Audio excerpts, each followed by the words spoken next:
अच्छा, आज अब देखो कुछ इंपॉर्टेंट स्टोइकियोमेट्री पे बेस्ड कॉन्सेप्ट्स देखते हैं। तो सबसे पहले हम स्टोइकियोमेट्रिक कैलकुलेशन से क्या मतलब है हमारा, इसमें हम क्या करते हैं।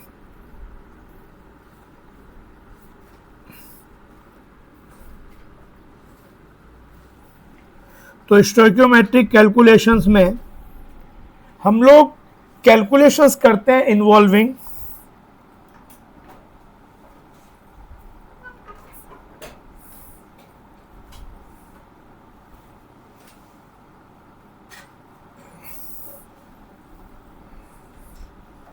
और केमिकल रिएक्शन।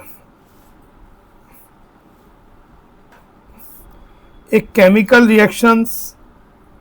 रिएक्शन कोई दिया हो, उससे उस रिएक्शन में कैलकुलेशंस का मतलब क्या हुआ। मान लो रिएक्टेंट का कुछ अमाउंट हमने दिया हुआ है, पूछ लिया जाए कि प्रोडक्ट जो बनेगा उसका क्या अमाउंट बनेगा। इतना प्रोडक्ट बनने के लिए सपोज एक रिएक्टेंट इतना है, दूसरा कितना लेना होगा, या दोनों दिए हैं और रिएक्शन ख़त्म हो गया तो प्रोडक्ट जो बनेंगे क्या क्या अमाउंट बनेंगे। क्या कभी ऐसा भी होगा कि दो रिएक्टेंट लिए हैं, दोनों रिएक्ट करते हैं पर एक पूरा ख़त्म हो जाए और एक हो तो सकता है ना, एक ज़्यादा ले लिया एक कम ले लिया, तो एक पूरा ख़त्म हो जाए और एक बच जाए। तो पूरा ख़त्म कौन सा होगा? जो पूरा ख़त्म हो जाए तो उसको हम एक टर्म बोलेंगे लिमिटिंग रिएजेंट। अगर रिएक्शन पूरी हो गई पर फिर भी कुछ जो रिएक्टेंट ख़त्म हो गए, they are called limiting reagent because उनके ख़त्म होने से रिएक्शन लिमिटेड हो गई। और जो बच गए they are called excess reagents. तो ये पता कैसे करेंगे कि एक्सेस कौन है? क्या जिसके मोल कम है क्या वो लिमिटिंग है, या कुछ और भी बातें हैं जो डिसाइड करेंगी। क्या ऐसा भी हो सकता है किसी के मोल कम हो लेकिन मोल जिसके ज़्यादा हो वो लिमिटिंग हो जाए। तो ये सब बातें कि प्रोडक्ट क्या बनेगा, प्रोडक्ट का अमाउंट क्या बनेगा, मोल क्या बनेगा। भाई एक बार अमाउंट निकाल लिया फिर तो कन्वर्जन हो गया, अमाउंट से मोल निकाल लिया, मोल से अमाउंट निकाल लिया। गैस है तो मोल है तो फिर वॉल्यूम निकाल लिया पीवी कोट एनआरटी से, वो तो फिर फर्दर जो हम पहले पढ़ चुके हैं वो चीज़ हो गई। पर एक केमिकल रिएक्शन में ये जो कैलकुलेशंस हैं उनको करना। तो अब देखो यहाँ पे दो इंपॉर्टेंट, यहाँ पे मेन दो एस्पेक्ट हैं। एक तो है केमिकल रिएक्शन मालूम है तो कैलकुलेशंस करना, और एक केमिकल बहुत बार ऐसा भी होगा कोई जैसे जैसे हम आगे पढ़ते जाएंगे जो बिल्कुल इंपॉर्टेंट केमिकल रिएक्शंस है, क्योंकि inorganic chemistry is also a part of the chemistry, जो सब्जेक्ट का पार्ट है। तो बहुत जो कॉमन रिएक्शंस हैं या स्टैंडर्ड रिएक्शंस हैं वो आपको नहीं भी दी हुई होंगी, दे एक्सपेक्ट कि वो तो आपको आनी पड़ेगी, क्योंकि that thing you do in the inorganic chemistry या ऑर्गेनिक। आजकल मतलब नया जो एक ट्रेंड आया है स्पेशली IIT JEE में, पहले क्या था, पहले इनऑर्गेनिक रिएक्शंस और स्टोइकियोमेट्रिक कैलकुलेशन से रिलेटेड क्वेश्चंस आते थे। ऑर्गेनिक में मेनली रिएक्शंस ही आती थी, पर लास्ट 2-3 ईयर्स में इट हैज़ बीन सीन कि जो ऑर्गेनिक केमिस्ट्री की रिएक्शंस हैं उसके संग भी स्टोइकियोमेट्रिक कैलकुलेशंस को इन्वॉल्व कर देते हैं। कोई नई चीज़ नहीं चाहिए उसके लिए, जो आपको ये कॉन्सेप्ट है उसी से काम चलेगा। तो मतलब आप तो यहाँ पे दो चीज़ हो गई, एक हो रिएक्शन की नॉलेज होना। भाई अगर रिएक्शन ही नहीं दी, आपको रिएक्शन नहीं दी हुई, दिया लेड नाइट्रेट को हीट किया तो क्या बनेगा, इतना अमाउंट लेड नाइट्रेट हीट किया, क्या बनेगा, कितना कितना बनेगा। तो यहाँ तो दो चीज़ें हो गई, एक तो लेड नाइट्रेट का हीटिंग इफेक्ट मालूम होना पड़ेगा, हीट करके बनता क्या lead nitrate. This is purely inorganic chemistry का चीज़ हो गया, knowledge of the reaction. And एक बार रिएक्शन की नॉलेज होने के बाद, जैसे इनऑर्गेनिक में क्या आएगा, लेड नाइट्रेट डिकम्पोज किया तो क्या बनेगा, प्रोडक्ट बना दिया, काम खत्म हुआ। पर अब बात है amount part is the physical chemistry part, stoichiometry part. कि आपने 20 ग्राम लेड नाइट्रेट लिया था, कंप्लीटली रिएक्ट कर गया, हीट कर दिया, तो जो बना, तो जो जैसे नाइट्रोजन डाइऑक्साइड बनता है, ऑक्सीजन बनता है, तो कितना कितना बना, ये आपका स्टोइकियोमेट्री वाला पार्ट हो गया। तो यानी इसीलिए ये टॉपिक जैसा हल्का सा डिफिकल्ट भी आता है इन सम सेंस। यहाँ आपको रिएक्शन के संग आपको कैलकुलेशन भी और रिएक्शन की नॉलेज भी चाहिए। लेकिन अभी चीज़ों को बहुत कॉम्प्लिकेट करके मत सोचो। रिएक्शन की नॉलेज धीरे धीरे इंप्रूव होगी।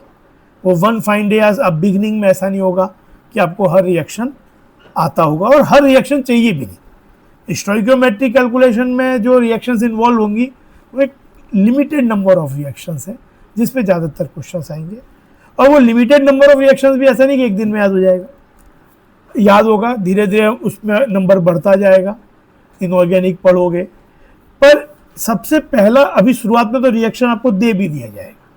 हाँ, लेकिन आपको ये दिमाग में रखना है कि जब आप फाइनल एग्जाम देने जाओगे तो अगर बहुत बेसिक टाइप की रिएक्शन है तो it will not be given to you. After 2 years they will be expecting कि लेड नाइट्रेट का हीटिंग इफेक्ट आपको आना पड़ेगा। लेड नाइट्रेट को हीट करेंगे तो क्या बनता है ये आपको मालूम होना पड़ेगा, वो नहीं देंगे आपको। फिर आप जैसे कैल्शियम कार्बोनेट को डिकम्पोज करते हैं तो क्या बनेगा, या कोई एसिड बेस रिएक्ट कर रहा है तो क्या बनेगा। हाँ, sometimes if they want a particular reaction to be followed for that calculation तो कभी कभार वो दे भी देते हैं कि उन्होंने फिक्स कर दिया कि आपको इसके अकॉर्डिंगली सोचना है। तो यानी दो एस्पेक्ट है, एक रिएक्शन की नॉलेज और एक नॉलेज होने के बाद कैलकुलेशंस। हम यहाँ पे ज़्यादा फोकस पहले कर रहे हैं कैलकुलेशंस पे। हम ये मान के चलेंगे कि रिएक्शन की नॉलेज हमको अभी शुरुआत में तो रिएक्शन दिया हुआ होगा। हाँ, लेकिन आप उसको केयरफुली देखो, आप कुछ रिएक्शंस को धीरे धीरे अपने उसमें सिस्टम में डालते जाओ। फिर बाद में हम कुछ रिएक्शंस भी लिखेंगे याद करने के लिए कि कुछ कम से कम भाई 20-25 रिएक्शंस जो बहुत कॉमनली यूज हो रही है उसे लिख के याद करो। लेकिन सबसे पहले अभी पहला एस्पेक्ट ये नहीं है कि रिएक्शन आपको आती हो। रिएक्शन आती है, मान लिया दिया हुआ है, तो रिएक्शन दिया हुआ है, उसके बाद हम कैलकुलेशंस को कैसे प्रोसीड करें। तो अगर मान लो जैसे मेरे पास एक कोई रिएक्शन है, स्टोइकियोमेट्रिक कैलकुलेशंस करने के डिफरेंट वेज हैं, मतलब एक सादा वेज तो है ही। हम अभी जिस तरीके पे फोकस करेंगे और जो सबसे पावरफुल मेथड भी है बैलेंसिंग मेथड, हम रिएक्शन को बैलेंस करेंगे। फिर नेक्स्ट क्लास जब होगी तो थोड़ा सा आइडिया दूंगा कि बैलेंस नहीं किया तो भी हम कर सकते हैं, पर under certain constants problem balancing के बिना भी सॉल्व कर सकने वाली। और फिर एक हम जब रेडॉक्स रिएक्शंस को पढ़ेंगे तो हम एक और कॉन्सेप्ट पढ़ते हैं। कॉन्सेप्ट जो मैं तो बताया था ना, वो चीज़ नॉर्मेलिटी नहीं पढ़ा अभी हमने, तो उसके पहले इक्विवेलेंट वेट पढ़ना पड़ेगा, बताया था। मोल्स की तरह एक टर्म्स होती है इक्विवेलेंट्स, मोलिकुलर वेट की तरह एक टर्म होती है इक्विवेलेंट वेट। तो कुछ एक चीज़ होती है एक सब्सटेंस की, मोल्स के कैसे मोल्स के एनालोगस इक्विवेलेंट्स, तो वो भी एक तरीका होता है सॉल्विंग का, पर वहाँ बैलेंस की जरूरत नहीं पड़ती रिएक्शंस को करने की। लेकिन वो तरीका भी कभी कभी फेल हो सकता है जब रिएक्शन बैलेंस करना बहुत, मतलब कभी कभार इक्विवेलेंट और ये सब निकालना बहुत डिफिकल्ट हो जाता है। तो अगर बैलेंस इजीली हो सकती है तो सबसे बेस्ट मेथड है बैलेंसिंग, सबसे आसान भी है समझना। तो पहले अभी पूरा का इस टॉपिक पे, तो अभी इस चैप्टर में तो हम बैलेंसिंग मेथड पे फोकस करेंगे। थोड़ा सा एक method principle of atom conservation होता है, जो कि कोई नया चीज़ नहीं है। जब मैं उसे स्टेट करूँगा तो आपको लगेगा कि ये बातें तो मालूम ही है, उसको हम एक अलग फॉर्मेट में चीज़ों को समझने की कोशिश कर रहे हैं। कोई नई चीज़ नहीं है, लेकिन उसका यूज़ करके बिना बैलेंसिंग भी प्रॉब्लम्स को स्टोइकियोमेट्री की सॉल्व की जा सकती है, बट अंडर सर्टेन कॉन्स्टेंट्स। मतलब ऐसा नहीं कि हर प्रॉब्लम पर, कुछ कॉन्स्टेंट्स अगर हैं उसमें तो बिना बैलेंसिंग के सॉल्व कर सकते हैं। वो क्या है, कॉन्स्टेंट होने पड़ेंगे, वो सब तभी देखेंगे। अभी सोचो कि पहले कोई मेरे पास रिएक्शन है, अभी मतलब मैं कोई स्पेसिफिक रिएक्शन भी नहीं लिख रहा, मैं बस केवल एक जनरल, कोई रिएक्टेंट ए है, कोई रिएक्टेंट बी है, 3 रिएक्टेंट भी हो सकते हैं, पर पहले मैं 2 ही ले रहा हूं। रिएक्ट करके प्रोडक्ट सी और डी बना रहे हैं। तो इस रिएक्शन को अगर हमें स्टोइकियोमेट्री और इसमें सॉल्व करनी और है तो मान लो हमने इसे बैलेंस किया। बैलेंस करने के हम देखो बैलेंस करते हैं तो रिएक्टेंट्स के आगे, प्रोडक्ट के आगे कुछ टर्म्स आती है, न्यूमेरिकल वैल्यूज। 1 को हम लिखते नहीं है, जैसे मान लो कुछ ऐसा आ गया, इसको हम स्मॉल ए बोल रहा हूं मैं,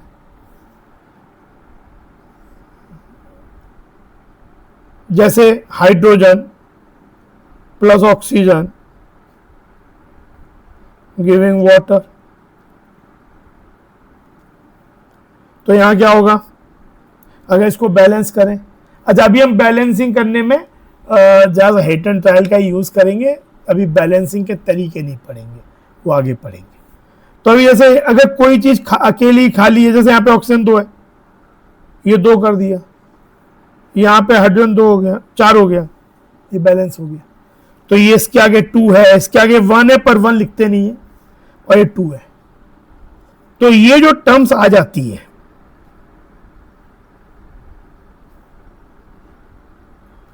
इन टर्म्स को बोलते हैं स्टोइकियोमेट्रिक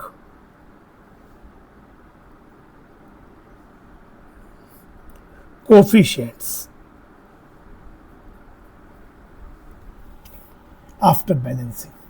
जैसे यहां पे जो small A, small B, small C, small D, they are called corresponding stoichiometric coefficients of reactant and products.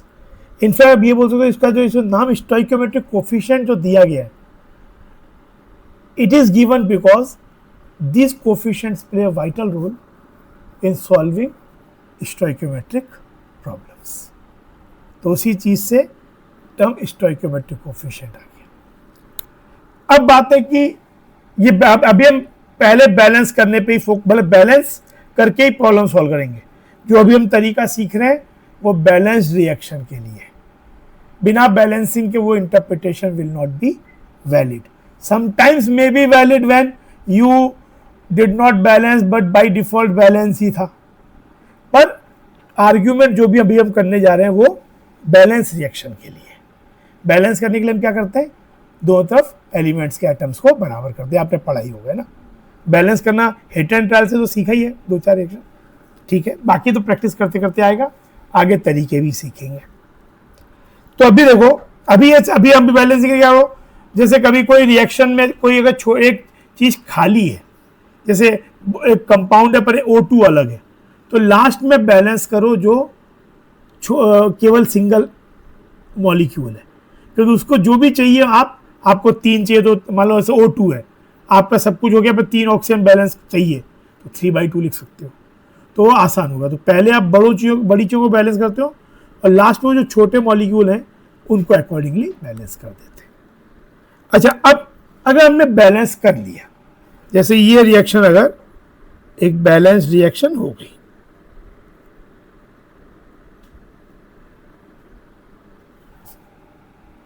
ये एक बैलेंस्ड रिएक्शन है, तब ये जो बैलेंस्ड रिएक्शन है ये हमको क्या इंडिकेट करती है, ये क्या सजेस्ट करती है। तो एक्चुअली देखो, इस बैलेंस रिएक्शन का जो इंटरप्रिटेशन है, इसको एक वे इंटरप्रेट कर सकते हैं कि A molecules of a reactant A reacts with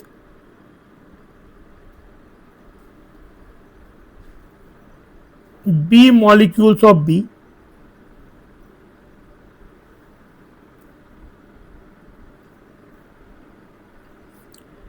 and produces C molecules of C and D molecules of D.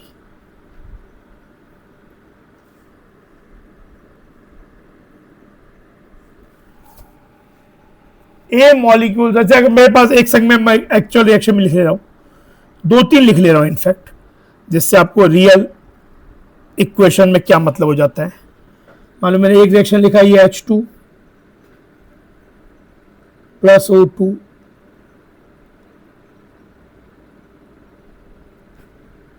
एक CaCO3 को डिकम्पोज किया तो बनता है CaO,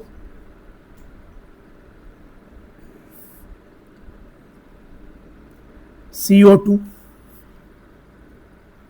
मान लो NaOH प्लस HCl को रिएक्ट किया, ये एसिड बेस रिएक्शन है। NaCl प्लस वाटर बन जाएगा,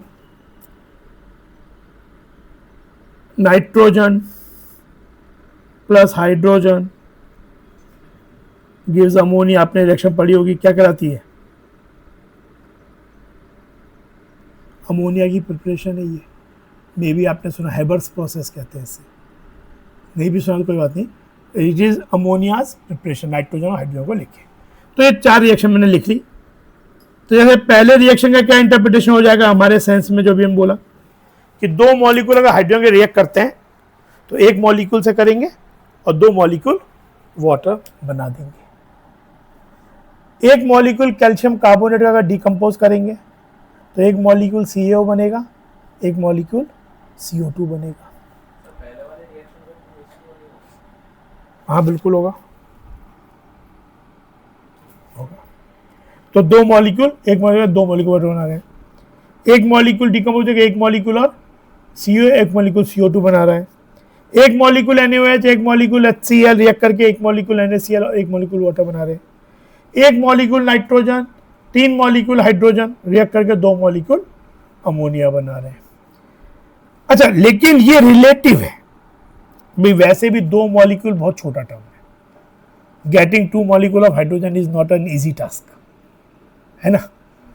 तो ये रिलेटिव बात है कि 2 मॉलिक्यूल है तो 1 चाहिए, 200 है तो 100 चाहिए। मतलब ये जो ही नहीं कि ये these are not the actual numbers. Actual molecules can be 2000 and 1000 और होता है वैसा ही है, लेकिन ये रिलेटिव है कि 2 के लिए 1 चाहिए और 2 बनेंगे। अच्छा, मॉलिक्यूल तो मोल्स में क्या रिलेशनशिप है? Molecules divided by Avogadro number is moles. तो अगर मैं ये मॉलिक्यूल मतलब यानी ये जो कोफिशिएंट्स हैं, आप इससे क्या बात बोल सकते हो कि जो ये कोफिशिएंट्स हैं ये मॉलिक्यूल्स का रेशियो बता रहा है कि रिएक्टेंट के क्या मॉलिक्यूल्स रिएक्ट कर रहे हैं और प्रोडक्ट के क्या मॉलिक्यूल्स बन, रिलेटिव रेशियो बता रहे हैं। अगर मैं सबको Na से डिवाइड कर दूं, भाई आपके पास एक रेशियो है A:B:C:D, if I divide it by the same quantity the ratio is not going to change, है ना।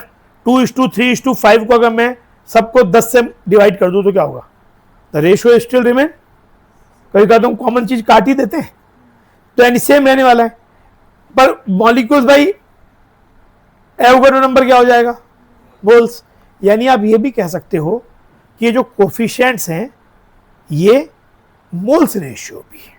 आप ये भी कह सकते हो कि A mole of reactant A reacts with B mole of reactant B producing C mole of product C and D moles of product D। हाँ, ऐसा मत करना किसी का मॉलिक्यूल किसी का मोल नहीं, सब मोल या सब मॉलिक्यूल्स। तो ये मोलर रेशियो भी हो सकता है, A:B:C:D मोलर रेशियो भी हो सकता है जिसमें रिएक्टेंट रिएक्ट कर रहे हैं, प्रोडक्ट फॉर्म हो रहे हैं। फिर अगर ये सब गैसेज है, इफ ऑल आर गैसेज, या इसमें कुछ गैसेज स्पीसीज है और condition of temperature pressure through out the mixture same है, तो हमने एक चीज पढ़ी है PV = nRT। Temperature pressure condition same हो तो volume is proportional two moles, है ना। PV = nRT। Pressure temperature condition same हो तो वॉल्यूम इज। तो अगर आइडेंटिकल टेम्परेचर प्रेशर कंडीशन पे कोई रिएक्शन हो रही है, सबके सब गैसियस स्पीसीज हैं, तब तो जो कोफिशिएंट्स हैं they can also be the volume ratio as well. Moles proportional to volume हो गया। ये बात हमने एक जगह और भी यूज की थी जब molar mass of gas mixture निकाला था कि सबके मोल्स को उनके वॉल्यूम से रिप्लेस कर सकते हैं। फिर ऊपर भी मोल का टर्म वॉल्यूम, मोल का टर्म है, नीचे भी मोल का टर्म है, तो वो के टर्म कट जाएगा। तो अगर ये गैसियस स्पीसीज है, जैसे लास्ट वाली रिएक्शन है N2 हाइड्रोजन अमोनिया, सबके सब गैसेज है, तो आप बोल सकते हो कि 1 volume of nitrogen reacts with 3 volume of hydrogen producing 2 volumes of ammonia. अब वो 1 लीटर 3 लीटर हो सकता है, 2 लीटर हो सकता है, 1 ml 3 ml और 2 ml हो सकता है, वो कोई भी यूनिट हो. तो ये चीज सब गैसेस, अगर गैस और सॉलिड मिक्सअप है, कुछ गैसेज में है कुछ सॉलिड में है, तो तब आप ये नहीं बोल सकते. जैसे ये वाली रिएक्शन है, इसमें ये नहीं बोल सकते क्योंकि ये जो पीवी गुणाटी किसके लिए अप्लाई होती है, गैसेस के लिए. ये नहीं बोल, अब यहाँ ये नहीं बोल सकते 1 volume of calcium carbonate produces 1 volume of CaO and 1 volume of CO2. ये यहाँ नहीं बोल सकते क्योंकि यहाँ पे इनके फेजेस सबके गैसेस नहीं है. गैस, जो चीज गैसेस फेज में और अंडर आइडेंटिकल टेम्परेचर, उनके जो वॉल्यूम्स हैं वो उनके कोफिशिएंट के रेशियो हो सकते हैं, पर सॉलिड गैस के बीच में या लिक्विड गैस के बीच में नहीं. सॉलिड ओनली गैसेस के लिए. अच्छा, इससे एक बात और मिलती है कि एक रिएक्शन में, ऐसे भी लॉजिकली सोचो, ये बात मैं बहुत बार बोल भी चुका हूं कि वॉल्यूम कंजर्वेशन कोई साइंस का प्रिंसिपल नहीं है. मतलब ये कोई जरूरी नहीं है कि आपने शुरुआत में वॉल्यूम V1 और V2 लिया तो मिक्स करने के बाद एग्जैक्टली V1 प्लस V2 हो, या कोई रिएक्शन करने के बाद जो प्रोडक्ट्स बने उनका वॉल्यूम V1 प्लस V2 ही हो. क्योंकि volume is just a manifestation of कि कंपाउंड्स में मॉलिक्यूल, जो आपके कंपाउंड है उसके जो मॉलिक्यूल्स बॉन्डेड हैं वो कितना क्लोजली बॉन्डेड है, कितना दूर है, डिस्टेंस पे डिपेंड कर रहा है. इट्स नॉट ए कंजर्व, मतलब वही चीज पास आ गई तो वॉल्यूम कम हो गया, कंप्रेस हो गया, वही चीज दूर चली गई, मास सेम रहा लेकिन वॉल्यूम बढ़ गया. तो एक रिएक्शन में वॉल्यूम कंजर्वेशन जैसा कोई चीज है नहीं. जैसे चौथी रिएक्शन ही देखो, नाइट्रोजन का एक वॉल्यूम रिएक्ट करता है 3 वॉल्यूम ऑफ हाइड्रोजन से, पर बनता कितना है, तो वॉल्यूम कम हो गया. 1 लीटर 3 लीटर से रिएक्ट किया गैस से, 2 लीटर गैस ही बना. किसी किसी केस में यानी ये कॉन्ट्रैक्शन हो गया. किसी केस में इसी को उल्टा सोच लो, अमोनिया को डिकम्पोज किया तो 2 लीटर से टोटल गैस 4 लीटर बन गई. कभी कभी ऐसा भी होता है, जैसे एक रिएक्शन ही सोचो,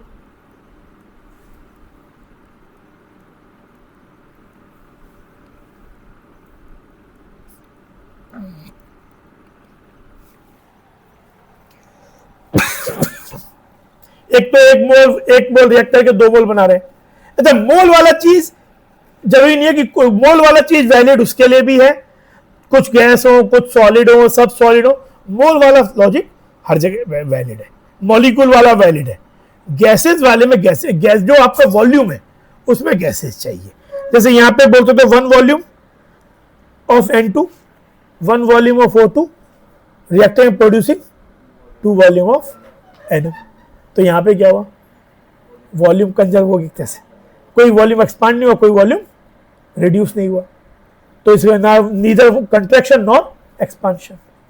तो ये लेकिन सिचुएशनली हमें देखना पड़ेगा. हम पहले से ये जनरलाइज नहीं कर सकते कि वॉल्यूम एक्सपांड ही होता है, वॉल्यूम कॉन्ट्रैक्ट ही होता है या वॉल्यूम सेम रहता है. ये सिचुएशन हमको बताएगी. कभी ऐसा भी हो सकता है, जैसे वाटर है, अगर आप हाई टेम्परेचर पे काम कर रहे हो 100 डिग्री से ऊपर, तो ये रिएक्शन क्या होगी, सॉलिड और लिक्विड स्टेट के वॉल्यूम गैसेस से कंपैरिजन में नेग्लिजिबल होते हैं. अगर उसी चीज हमने एक क्वेश्चन भी किया था, याद हो तो 22.4 लीटर वाटर वेपर था, कंडेंस करने पे 18 ml बन गया था, पार्टिकल्स पास आ गए थे. तो जनरली ये बात होती है कि सेम ही सब्सटेंस हो, सब कुछ सेम हो, पर एक चीज गैस स्टेट में कंडेंस करके या सॉलिड आप लिक्विड बना दिया, सॉलिड बना दिया उसे, तो उसका वॉल्यूम नेग्लिजिबल है कंपेयर टू वो जो गैस में था. जैसे अगर मान लो आपका टेम्परेचर काफी हाई है, आप ये, और यूजुअली ये रिएक्शन जब पहले होती है तो हाई टेम्परेचर पे ही होती है, कंबस्शन रिएक्शन है, टेम्परेचर 100 से ऊपर है, तो वाटर भी गैस है, वाटर का बॉइलिंग पॉइंट क्या 100 है, तो 100 से ऊपर वाटर भी गैस है. तो यानी इस वाले क्वेश्चन कैसे इंटरप्रेट करोगे, 2 volume hydrogen 1 volume oxygen react करता है, 2 वॉल्यूम वाटर गैस बनाता है, वाटर बनाता है जो कि गैसेस फॉर्म में स्टीम बना देता है. यानी किसमें केवल कॉन्ट्रैक्शन कितना हुआ, 1 लीटर का ही हुआ। लेकिन मान लो इसको कंडेंस कर दिया तो ऐसा हो गया है। तब रूम टेम्परेचर पे ये तो अभी भी गैस है, ये तो अभी भी गैस है, तो ये 2 लीटर 1 लीटर रिएक्ट कर रहे हैं, पर वाटर तो प्रैक्टिकली नेग्लिजिबल वॉल्यूम बन रहा है, लिक्विड हो गया। यानी यहां कॉन्ट्रैक्शन कितने का हो गया, ऑलमोस्ट 3 लीटर का हो गया, क्योंकि कुछ भी आपने अमाउंट नहीं बदला, वही चीज है। तो यानी बस स्टेट बदली, बस आपका क्या हुआ, जस्ट फिजिकल स्टेट बदली। तो फिजिकल स्टेट बदलने से आपका वॉल्यूम चेंज हो गया, सॉलिड से लिक्विड हो गया तो बदल जाता है, और लिक्विड से गैस होने पे तो बिल्कुल ऑलमोस्ट, या गैस से लिक्विड होने पे तो ऑलमोस्ट जीरो ही हो जाता है, गैस से लिक्विड या गैस से सॉलिड। तो चीजें तो वो हमें देखना पड़ेगा सिचुएशनली। पर ये बात है कि अगर गैसियस स्पीसीज हैं under identical temperature pressure condition, तो coefficients represent volume ratio. Mole ratio तो बताते ही, वो तो उससे एक पर बात है। पर ये चीज मास रेशियो नहीं है। आप ये नहीं बोल सकते कि 1 ग्राम ए का रिएक्ट करता है 20 ग्राम बी से। आप ये नहीं कह सकते 2 ग्राम हाइड्रोजन का रिएक्ट करता है 1 ग्राम ऑक्सीजन से और बनाता है 2 gram water. These coefficients are not relative mass ratio. Mass में डील कर सकते हैं, ऑल्दो हम उस चीज को अवॉइड करेंगे। पर शायद आपने स्कूल में अभी तक जो क्वेश्चंस किए हैं 10th तक, उसमें मास के टर्म में आपने चीजें की हैं कई बार। जैसे मास के टर्म में बोलना है तो क्या बोलना पड़ेगा, पहले बैलेंस करोगे, वो तो करना ही है। पर जैसे इस चीज को मास के टर्म में बोलना, मैं क्या बोलूंगा भाई, 2 मोल है हाइड्रोजन के, हाइड्रोजन का मोलर मास कितना है, नहीं वो तो H का है, H2 का 2 है, तो आप बोलोगे 4 gram hydrogen 2 into 2 reacts with 1 mole O2 मतलब 32 ग्राम ऑक्सीजन, प्रोड्यूसिंग 2 मोल वाटर मतलब 36 ग्राम वाटर। मास के टर्म में ऐसे सोचना पड़ेगा, coefficient into molar mass. Mass conservation always hold करता है। तो आपने कितना ग्राम रिएक्ट किया था, 4 ग्राम हाइड्रोजन रिएक्ट किया था, 32 ग्राम ऑक्सीजन का लिया। अगर दोनों पूरा रिएक्ट कर गया, रिएक्ट ही नहीं किया तो आता लगे, जो चीज रिएक्टिव हो तो मास नहीं बन जाएगा। अगर दोनों पूरा रिएक्ट करके जो बता रहे हैं यहाँ, तो कितना पानी बना, 36 मास कंजर्वेशन। नाइट्रोजन का 28 ग्राम 1 into 28 reacts with 6 gram of hydrogen 3 into 2 produces 2 mole of ammonia 2 into 17। Ammonia का मोलर मास 17, 34, 28 plus 6 गिविंग 34। वैसे भी जब आप एटम बैलेंस करो तो मास बैलेंस अपने आप होगा ही, पर मास कंजर्वेशन होल्ड करता है। तो मास के टर्म में ऐसे डील करना पड़ेगा कि कोई पूछे भाई 2, तो आप बोलो 4 ग्राम हाइड्रोजन अगर रिएक्ट करता है तो इतना बनाता है, 8 ग्राम रिएक्ट करेगा तो डबल बना देगा। तो आप सीधे इसको नहीं देखोगे, तब आपको दिस इनटू मोलर मास से एनालाइज करना पड़ेगा। पर हम आगे देखेंगे कि ज़्यादा आसान होता है मोल रेशियोज के टर्म में काम करना। ये मास वाला तरीका हम कम जगह यूज़ करेंगे, कर सकते हैं पर कम जगह यूज़ करेंगे, क्योंकि मास में हमने मोलर मास से मल्टीप्लाई करके हो चाहिए। तो लेकिन अगर बैलेंस रिएक्शन तो वहाँ भी चाहिए, यहाँ भी चाहिए। अच्छा, आपको लोग मास ही बोलो, सपोज कोई बोले नहीं मुझको तो हाइड्रोजन का मास ही दिया, मोल नहीं दिया, तो we know that we can find the moles by using dividing by molar mass. तो हम ऑलवेज कर सकते हैं। तो ये चीज़ ठीक है। तो ये इतनी बात हुई कि अगर एक केमिकल रिएक्शन दिया हुआ है तो बैलेंस करेंगे उसे। हम जो प्रॉब्लम्स अभी सॉल्व करना चाह रहे हैं स्टोइकियोमेट्रिक कैलकुलेशंस की, उसमें हम ये कैलकुलेट करना चाह रहे हैं कि रिएक्टेंट कुछ दिया है, प्रोडक्ट रिएक्टेंट्स के अमाउंट दिए हुए हैं, तो प्रोडक्ट के अमाउंट क्या बनेंगे, कोई रिएक्टेंट क्या रिमेनिंग रह जाएगा, क्या दोनों बराबर, कई का बोलते हैं स्टोइकियोमेट्रिकली क्वांटिटी में लिए, मतलब दोनों बराबर रिएक्ट करके। पर ऐसा हो सकता है कि आपने एक को ज्यादा ले, एक को कम ले लिया, ज्यादा not in the sense of actual mass, ज्यादा रिलेटिवली, वो समझेंगे अभी, पर वो बच गया, दूसरा चीज पूरा रिएक्ट कर गया। तो ऐसा चीज जो कि रिएक्शन खत्म होने पे पूरा रिएक्ट कर जाए रिएक्टेंट, उसको लिमिटिंग रिएक्टेंट बोलते हैं या रिएजेंट बोलते हैं, और जो बच जाता है उसको एक्सेस रिएजेंट या रिएक्टेंट बोलते हैं। तो अगला चीज, तो अभी हमने देखा कि हमें एक रिएक्शन बैलेंस करके उसका क्या इंटरप्रिटेशन है। अब लिमिटिंग रिएजेंट का कॉन्सेप्ट समझते हैं और एक्सेस रिएजेंट का। जैसे मान लो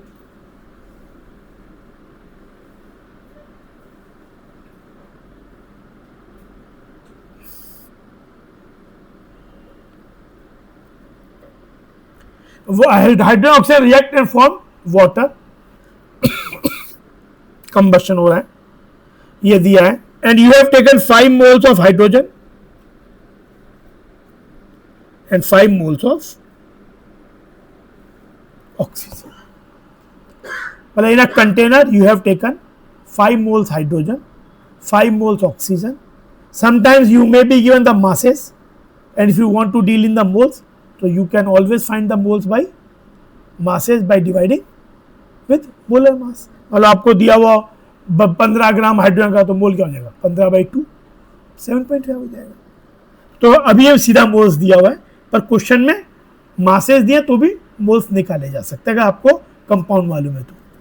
क्वेश्चन है कि दोनों को रिएक्ट किया गया, कंप्लीट रिएक्शन किया गया, how many moles of water will be form. Question है कि वाटर का मोल कितना बनेगा। तो अभी हमने देखा कि हम ऐसे प्रॉब्लम को बैलेंसिंग से डील करेंगे।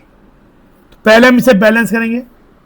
ऐसे तो आप जैसे यहाँ पे हाइड्रोजन 2 में बराबर है, ऑक्सीजन 1 है, तो आप यहाँ पे हाफ लिख सकते हो।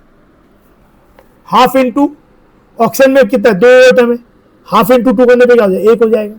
तो ये भी बैलेंस है। अगर प्रॉब्लम सॉल्विंग में हमें रिलेटिव चीज ही चाहिए। प्रॉब्लम सॉल्विंग इसको ऐसे भी करोगे तब भी चलेगा, लेकिन बैलेंस रिएक्शन देने के लिए रूल होता है कि आप सब कोफिशिएंट्स को कोई भी फ्रैक्शन में नहीं होना चाहिए और पॉसिबली लोवेस्ट होल नंबर में होने चाहिए। तो उसके लिए आप क्या करोगे 2H2 ये हो जाएगा, O2 और ये हो जाएगा। तो इस तरह से देंगे, लेकिन बात वही है, 2 से 1 रिएक्ट करता है तो 1 से कितना रिएक्ट करेगा हाफ। तो हाँ, तो आप रिलेटिव को कॉन्सेप्ट ही कर रहे हो तो उसमें आंसर में कोई फर्क नहीं आता उस चीज से भी, लेकिन हम बैलेंस एक बार बैलेंसिंग कर दिया।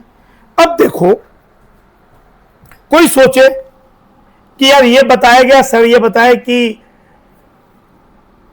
इसका 1 मोल, हमने क्या पढ़ा है 2 मोल 1 मोल से रिएक्ट करके 2 मोल बना रहा है, यानी कैसे यार इसका 1 मोल रिएक्ट कर रहा है 2 मोल बना रहा है, तो यानी 5 मोल से 10 मोल बन जाएगा।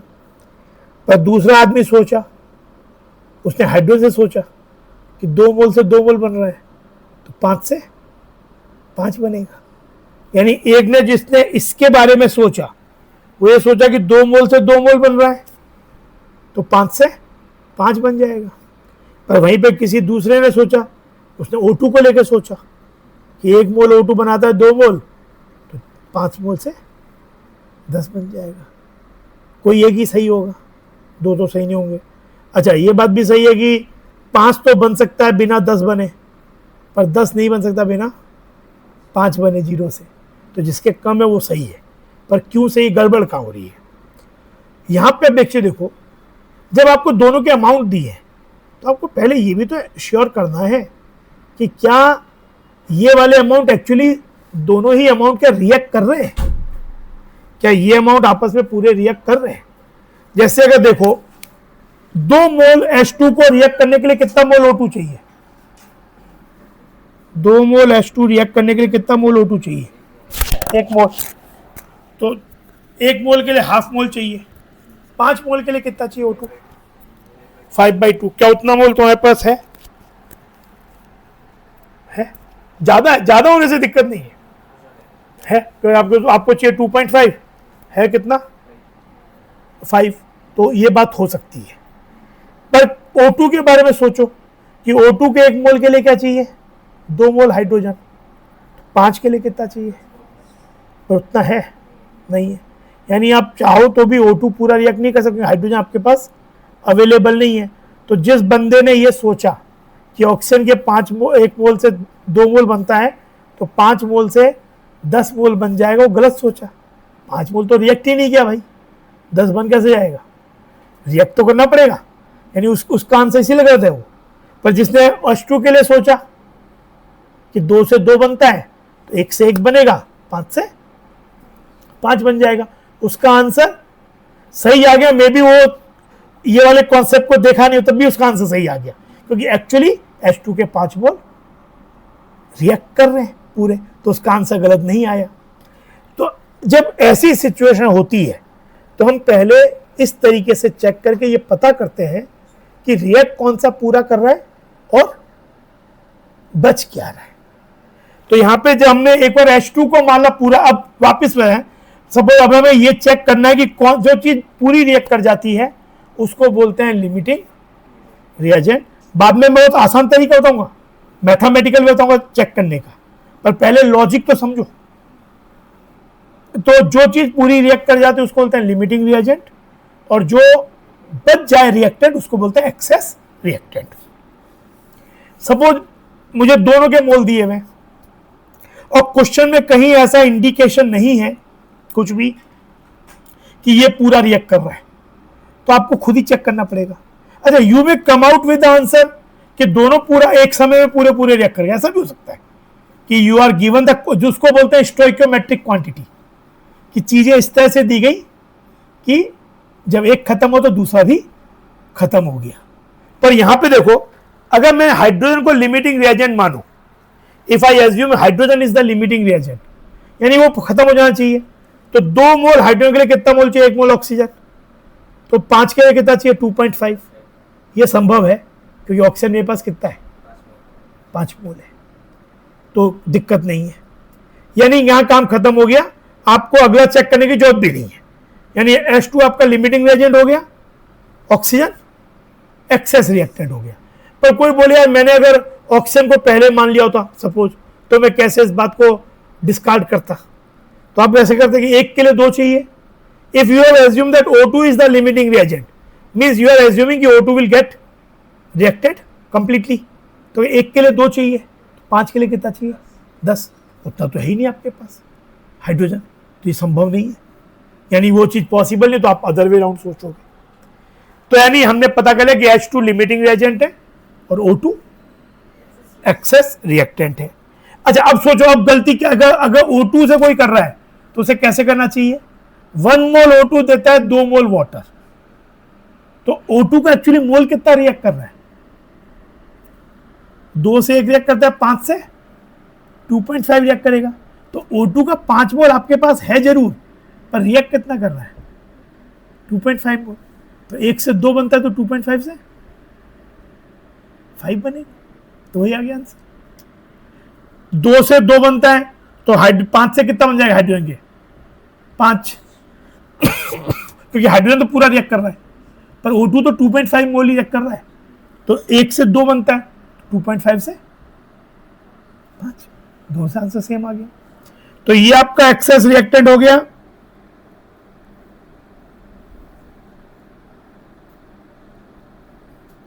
ये यहां लिमिटिंग,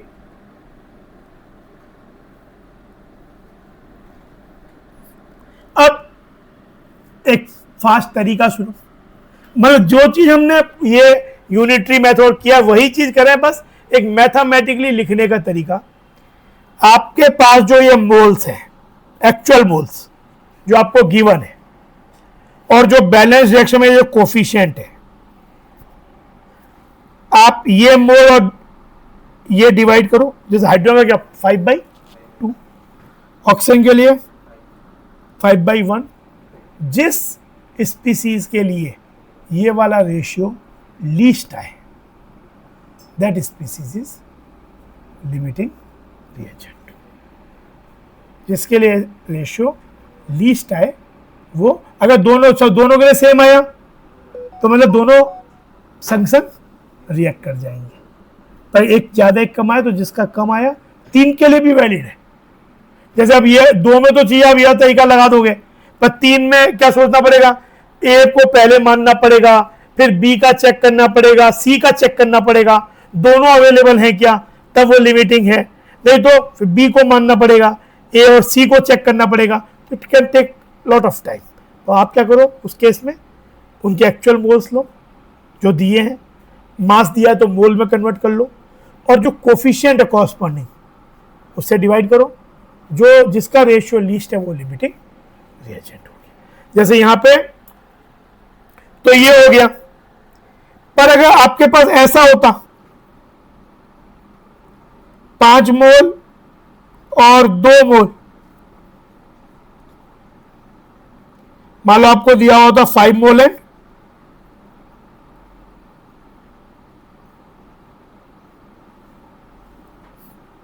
या पहले 5 मोल और 3 मोल्स, तो लिमिटिंग कौन सा होता? 5/2 2.5, 3/1 3, तो अभी भी यही लिमिटिंग रिएजेंट है। तो इससे आपका एक और मिथ बस्ट होना चाहिए यहां पे कि ये कोई बात नहीं है कि जिसके मोल्स कम हो वो लिमिटिंग रिएजेंट हो। ऑक्सीजन के मोल कम थे, 3 मोल थे, और हाइड्रोजन के 5 मोल थे, पर लिमिटिंग रिएजेंट क्या है? हाइड्रोजन है।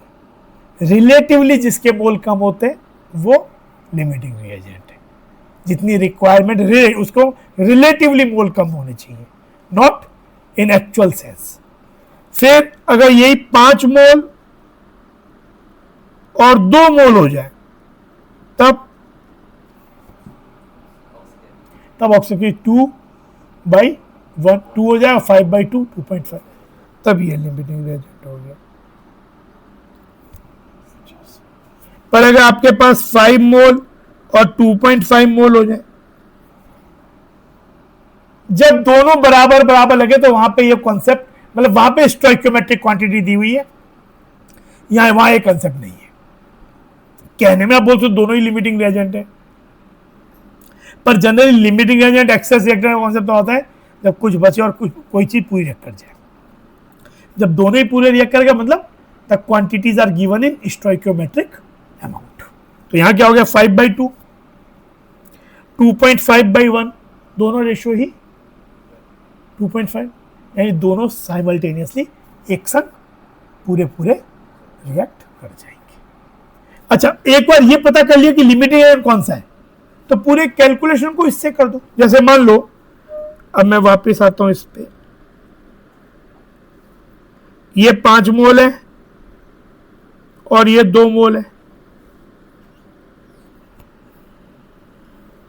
तो यहां लिमिटिंग एजेंट कौन सा है? ये हो गया।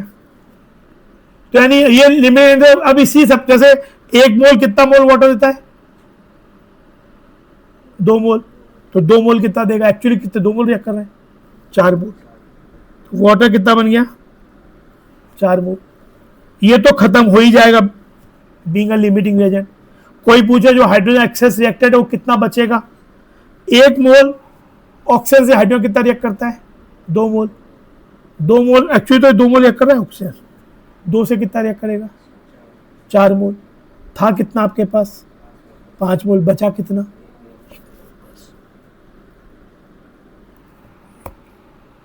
समझे? तो आप once you find the limiting agent, do the calculation for. Limiting agent मिलने का मतलब क्या है? वो सब्सटेंस पूरा रिएक्ट कर रहा है उतना क्वांटिटी। अच्छा, अब ये मोल की जगह मिलीमोल्स भी हो सकता है। मिलीमोल्स क्या है? Nothing moles into 1000। तो अगर सबके जैसे सबके मिलीमोल्स दिए हो तो millimoles by coefficient. Even gases के केस में it can be volume as well. तो गैसेस में क्या है? वॉल्यूम प्रोपोर्शनल टू मोल्स होता है। तो अगर जैसे आपके पास ये हो, ये दोनों ही गैसेस हैं और इसका दिया हुआ 20 लीटर और इसका भी 20 लीटर, तब कोई पूछे लिमिटिंग कौन सा होगा? दोनों ही गैसेज हैं अंडर आइडेंटिकल कंडीशन। तो हमने पढ़ा है पीवी इक्वल एनआरटी से volume is proportional to mole या mole is proportional to volume. तो जो आपका मान लेते हैं इसके वॉल्यूम 20 लीटर है, तो मोल क्या हो गए? 20 टाइम्स के, 20 टाइम्स के, ये मोल हो गए। तो बाई कोफिशिएंट 2/1 क्या हो गया? लिमिटेड।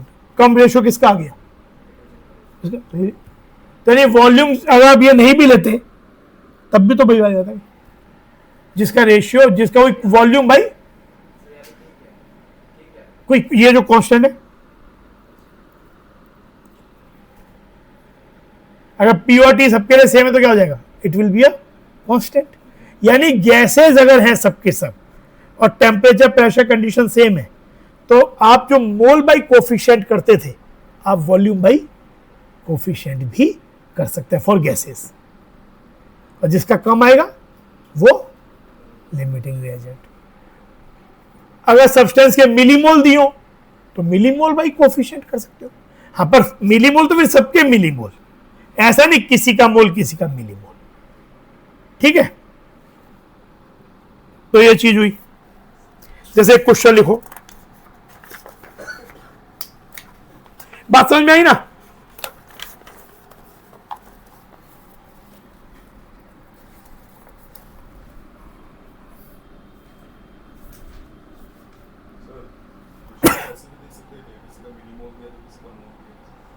तब तो कर सकते हैं, तब चेंज करना पड़ेगा, या तो मोल वाले को जिसका मोल दिया है उसको 1000 से मल्टीप्लाई करके आ सकता है, बिल्कुल आ सकता है।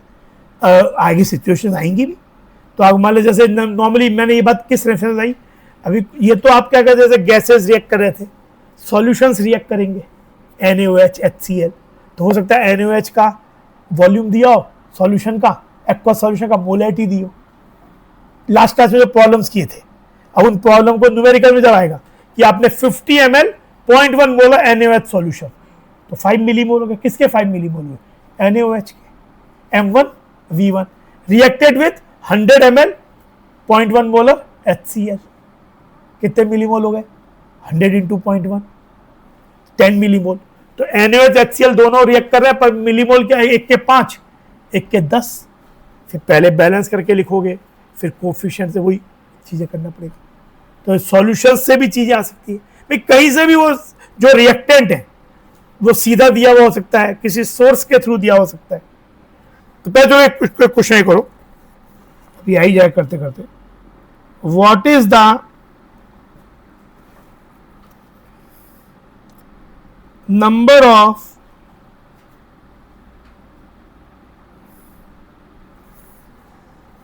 moles of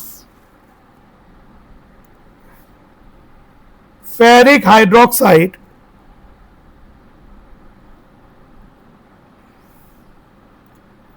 that can be produced by alloying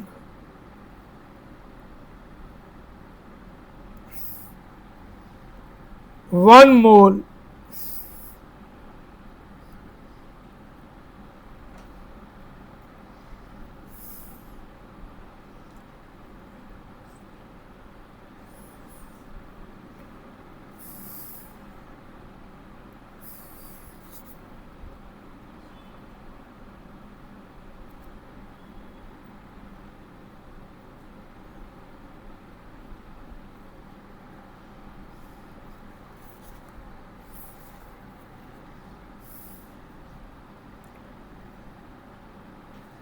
अभी जो हम ये लिमिटिंग रिएजेंट और निकालने का जो कॉन्सेप्ट है वो सब बैलेंस करने के बाद है। अगर रिएक्शन अनबैलेंस्ड है और आप ये कॉन्सेप्ट लगाना चाहते हो तो पहले बैलेंस करना होगा, मतलब ऐसे नहीं होगा चल जाएगा वाली बात नहीं है। केवल एक ही सूरत में चल जाएगा अगर वो बैलेंस्ड है, अपने आप ही बैलेंस्ड है, मतलब अभी बैलेंस करके ही दिया है, कोई इश्यू नहीं है।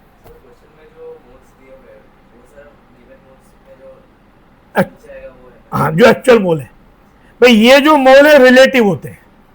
कभी कभार किसी ऐसा नहीं कि 2 मोल ये एक्चुअल कभी नहीं हो सकते हैं। यू मे टेक 2 मोल 6 मोल 3 मोल, कोई बना ही नहीं है, but you may take any moles of substances, but this is the relative moles which are reacting in a chemical reaction। कि इसके 2 से इसका 6, इसके 3, यानी इसके 2 रिएक्ट करते हो तो उसका 6 चाहिए, उसका 3 चाहिए। पर आप ले तो 10-10 भी सकते हो, किसने मना किया? किसने मना किया? रिएक्ट उस वे में करेंगे, पर तुम्हें थोड़ा किसी ने मना किया कि तुम सबके 10 मोल नहीं ले सकते। ले लो क्वांटिटी, मन गया तो 100 मोल ले लो किसी के, वो हो एक्चुअल, तभी तो एक्सेस कम ये सब ज्यादा हो जाता है।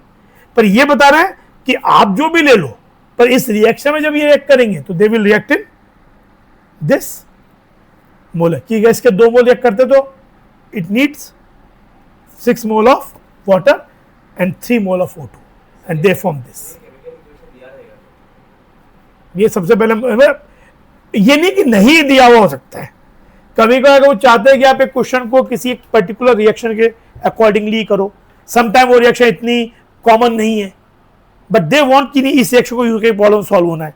कई बच्चे ये हम जो बात बोल रहे हैं बड़ी बहुत जनरल बात बोल रहे हैं, हो सकता है इसके 1-2 सिचुएशंस और भी हो सकती है, तब वो आपको स्ट्रीमलाइन करने के लिए दे देंगे। लेकिन there will be many reaction which are very common, जो कि हमें आनी पड़ेगी, अभी नहीं आती है, पर जैसे जैसे हम पढ़ते जाएंगे। Inorganic chemistry is also part of chemistry, तो इनऑर्गेनिक केमिस्ट्री हम इंपॉर्टेंट केमिकल रिएक्शंस ही पढ़ते हैं, ऑर्गेनिक में भी पढ़ते हैं। तो उन रिएक्शंस का अगर वहाँ यहाँ यूज हो रहा है तो दे विल एक्सपेक्ट कि वो तो आपको आती है, why they will give those reactions, वो भी एक पार्ट ऑफ द क्वेश्चन हो गया। पर शुरुआत में मैंने बोला कि अभी फोकस इस बात पे ज़्यादा मत करो कि रिएक्शन अभी नहीं आती, अभी नहीं आएगी, धीरे धीरे आएंगी। अभी आपको रिएक्शन दिया हुआ होगा या बताऊंगा मैं, लेकिन बाद में बहुत से रिएक्शंस जब आपको आ जाएंगे, सीखोगे, तो बहुत जनरल टाइप के रिएक्शंस आपको नहीं दी हुई होंगी। तो अभी लेकिन मेन फोकस इस बात पे है कि रिएक्शन दिया हुआ है उसको कैसे इंटरप्रेट किया जाए।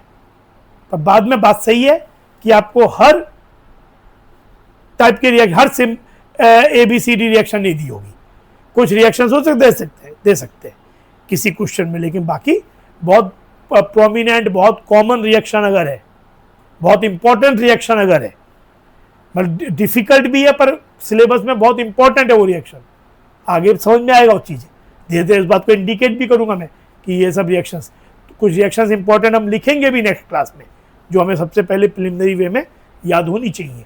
तो वो रिएक्शन आपको नहीं दी हुई होगी, पर अभी इनिशियली क्वेश्चंस में दिया है। ये करो, बताओ क्या करेंगे इसमें।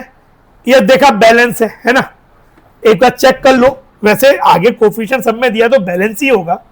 बैलेंस कभी का नहीं, गलती कब हो जाती है जब वो केवल इन कोफिशिएंट के बिना रिएक्शन दे दे, तो हमको मतलब उन्होंने कभी का तो लिख देते हैं रिएक्शन इज अनबैलेंस्ड, तो आपके दिमाग में घंटी बज गई कि अनबैलेंस्ड है, बैलेंस करो तब ये सब लगाओ। ऐसा दिया है तो बड़ा क्लियर कट है कि बैलेंस ही करके दिया है, वरना 2, 6, 3 देने का क्या मतलब है। हालांकि कहेगा जैसे आगे कोई भी कोफिशिएंट नहीं दिया तो हम बोलेगा कि शायद सिंपल रिएक्शन है, सभी बैलेंस्ड ही है, तो उस केस में चेक कर लेना चाहिए। तो ये बैलेंस्ड है। हमें क्या क्या मोल दिए इसके,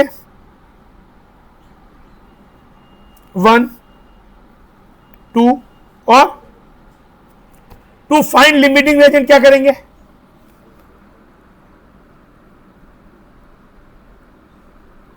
ये अलग एक बॉक्स में काम करो, जिससे क्योंकि वो डेटा बाद में उस डेटा को यूज नहीं होना है, कहीं ऐसा ना यहां जो डेटा बने वो 1 बाई नीचे वो कोफिशिएंट रही जाए, या अलग से भी कर सकते हो, या अलग से कर सकते हो इस साइड। तो ये क्या होगा 1/2, 2/3/3, ये हो गया 0.5 या 1/2 ही कह लो, ये 1/3 और ये 1, तो सबसे छोटा कौन सा है 1/3, यानी वाटर इज द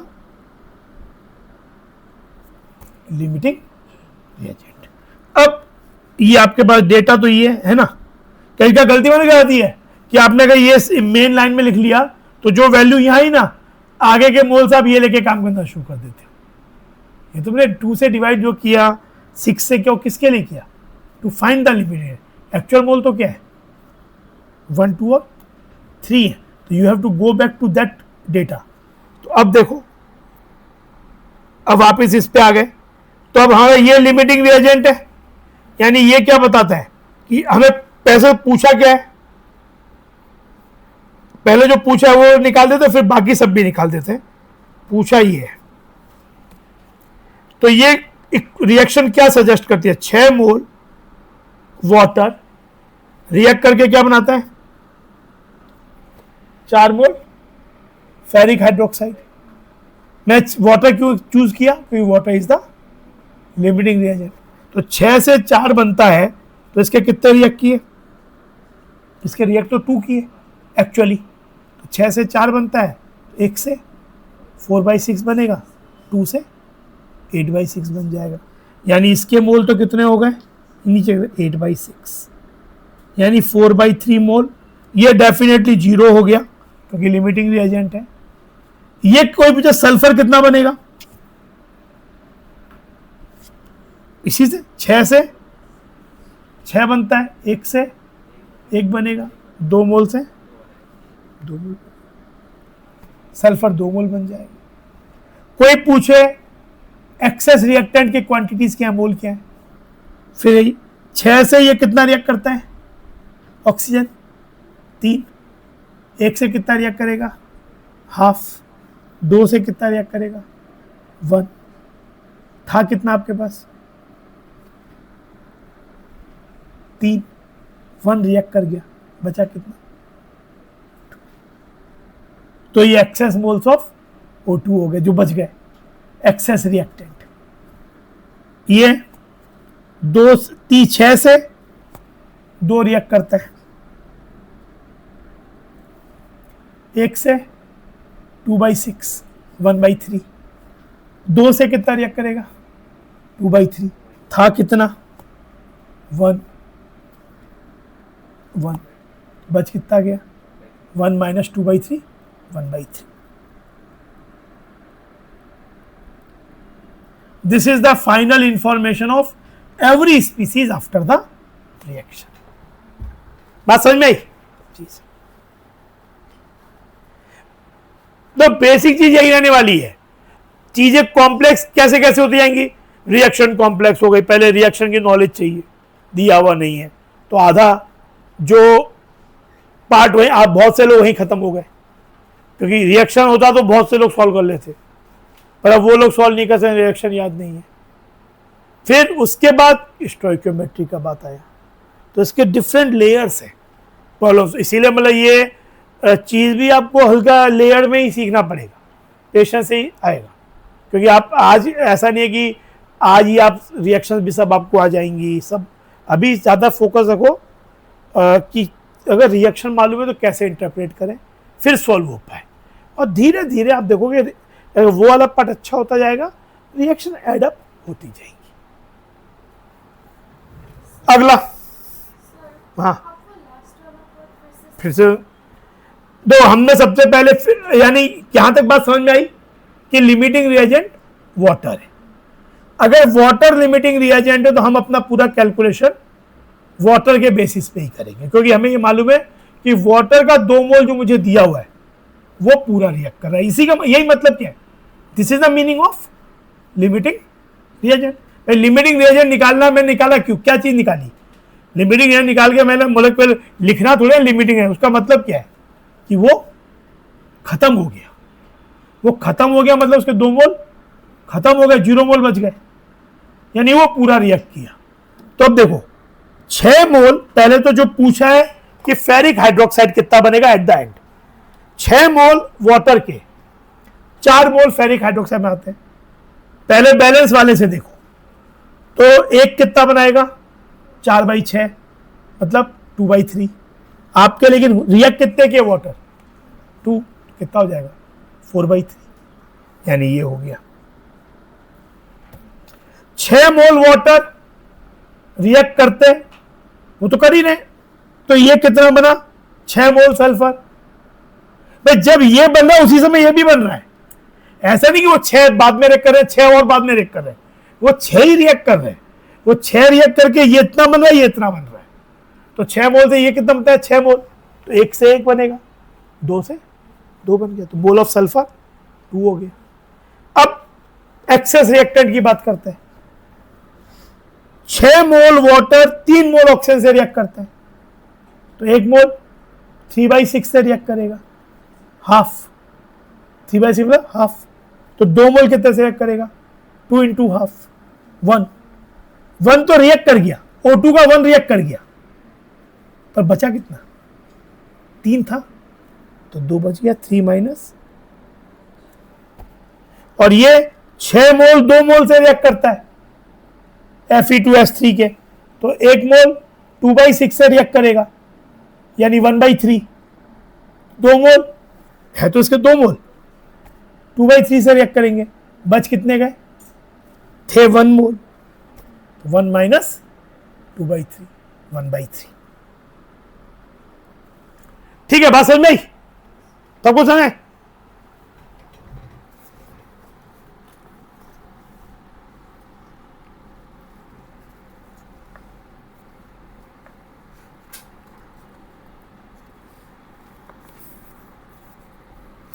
एक क्वेश्चन और लिखो,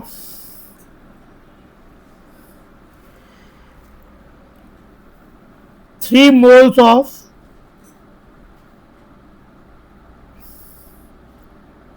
Na2CO3 is reacted with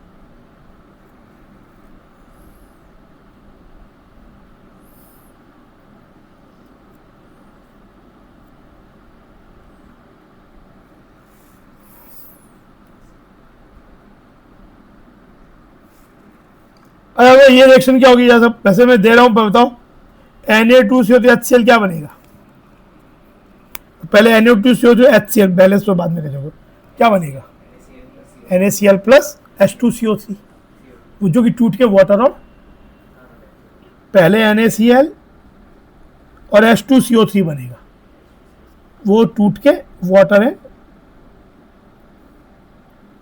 ये आपका एसिड बेस रिएक्शन है, और क्योंकि यहाँ पे गैस लिबरेट हो रही है, वाटर बन रहा है, ये ड्राइविंग फोर्स है, रिएक्शन आगे है, क्योंकि आपका क्या हो रहा है, दो सब्सटेंस है जो कि आयोनिक हैं, सॉल्युबल सॉल्ट है, सॉल्युबल है, वो बना रहे हैं गैस, तो गैस क्या बाहर निकल जाएगी, वाटर लिक्विड है जो कि आयोनाइज नहीं होता है, इसलिए रिएक्शन आगे की तरफ जा रहा है।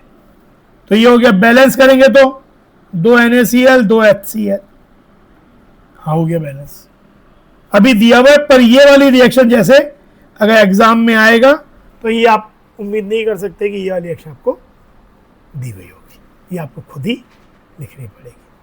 अभी दिए, अभी भी आप लिखे, खुद ही बताए, ऐसे ये करो,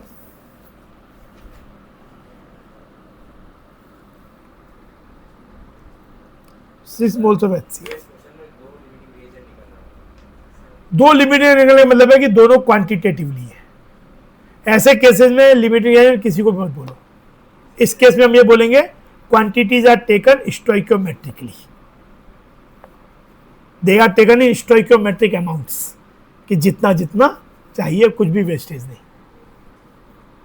यहां पे क्या आएगा, 3/1 6/2 है ना, यानी दोनों का फैक्टर रेशियो क्या रहा है, 3 आ रहा है, यानी दोनों साइमल्टेनियसली यूज्ड अप हो गए।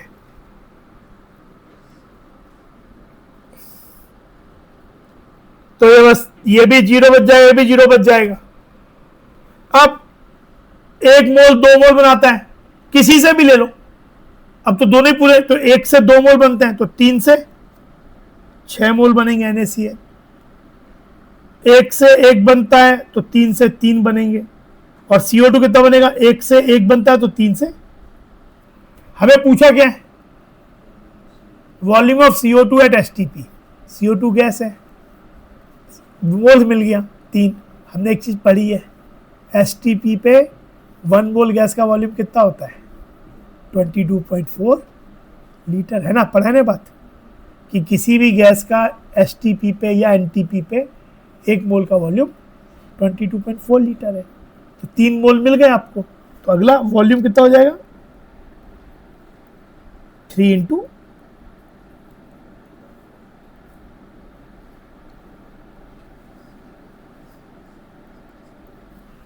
67.2 लीटर। समझे?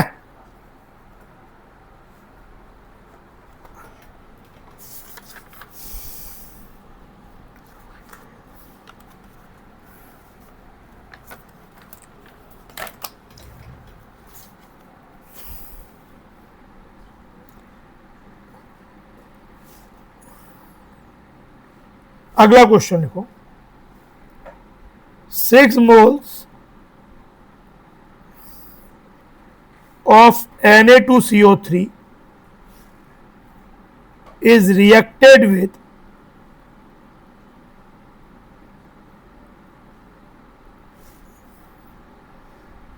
4 moles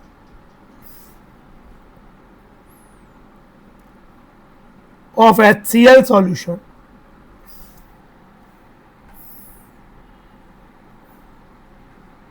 Find the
क्या होगा? इसके 6 मोल दिए हैं HCl के, 4 मोल्स दिए, बैलेंस तो है ही। लिमिट करने के लिए क्या करेंगे? एक बॉक्स बना लेते हैं, अलग करें। टू फाइंड लिमिटिंग रिएजेंट 6/1 4/2, तो छोटा कौन सा है? HCl, यानी HCl is the limiting reagent, यानी इसके ये 4 मोल पूरे रिएक्ट करेंगे। इसके बाद इस वाले ये जो ब्लॉक है उसको भूल जाओ, ये सब क्वांटिटी यूज मत करना कहीं, इसीलिए इसको अलग, या तो अलग लिखो या एक अलग से बॉक्स बना दो। क्योंकि होता क्या है, जैसे आपने 2 लिखा ना, तो कहीं का लग जाता है कि बस इसी को लेके आगे कैलकुलेशन हो जाएगा। एक्चुअल मोल तो आपके 4 है, तो अब ये लिमिट तो 2 मोल से CO2 कितना बनता है? 1। 4 मोल से कितना बनेगा? 2 मोल HCl कितना बनाते हैं? 1 मोल CO2। 4 मोल कितने बनाएंगे? 2 मोल। तो CO2 के मोल कितने हो गए? 2 मोल्स। वॉल्यूम कितना हो गया? 2 इंटू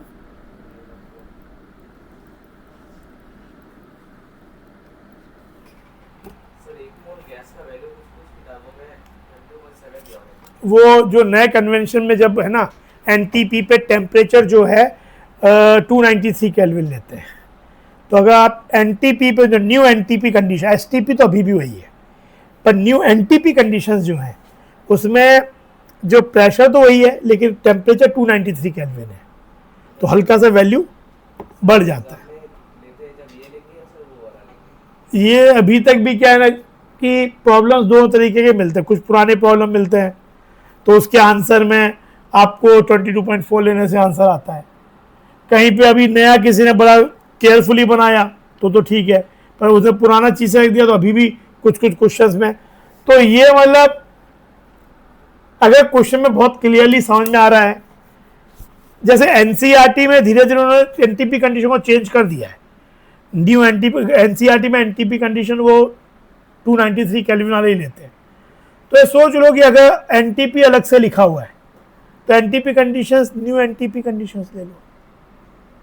अगर सब्जेक्ट जैसे एग्जाम स्कूल के एग्जाम में तब तो क्या होगा, अगर लिख दो एज पर आईयूपीएससी की new condition NTP conditions are 293 kelvin, ये सब तो वॉल्यूम हो जाता है एक मोल का 22.7, क्योंकि टी की वैल्यू थोड़ी सी बढ़ जाती है 273 से, तो वैल्यू ये भी बढ़ जाती है। एचटीपी अभी भी यही है। ऑब्जेक्टिव क्वेश्चन जो आएंगे उसमें 80-90% क्वेश्चन में तो कुछ डेटा देख के बस समझ में आती है कि ये कौन सा डेटा लेने की बात कर रहे हैं, पर कभी कभार ऐसा सिचुएशन आता है, आई विल नॉट से कि ऐसा नहीं आता है, कि जहाँ पे पता नहीं चल पा रहा है कि ये कौन सा चीज़ ले रहे हैं, तब नए कन्वेंशन को लेके कर दो, बस ये बोल सकता हूँ। और तुम्हारे बियॉन्ड अ पॉइंट तो उसके लिए कुछ कह नहीं सकते वो क्या सोच रहे हैं, लेकिन उस समय वो नए कन्वेंशन, क्योंकि आप लिख भी नहीं सकते, आपको तो आंसर देना है कि ABCD में, गलत हो तो गलत है, सही तो सही है। तो बहुत कहते डेटा इस तरह से होता है कि आपको क्लियर समझ आता है कि ये उस डेटा को ले रहे हैं, तो ये 90% टाइम प्रॉब्लम नहीं होती है, आप अगर बस अवेयर होने चाहिए। 10% टाइम्स ऑब्जेक्टिव में प्रॉब्लम हो सकती है कि आते हुए भी आपको सब कुछ मालूम है, ज़्यादा मालूम है, लेकिन फिर भी क्वेश्चन इस तरह से बनाया हुआ है कि आपके पास और डेटा उतना नहीं है कि यू कैन से कि एक्चुअली क्या करें, तो फिर उस दिन जो लगे वो कर दो।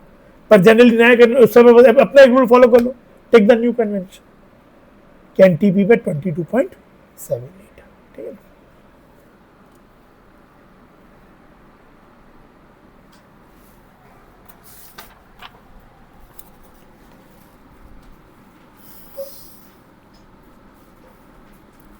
एक क्वेश्चन लिखो, 50 kg of N2 and 10 kg of H2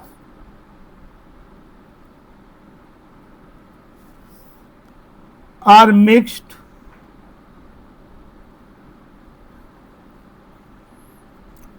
to produce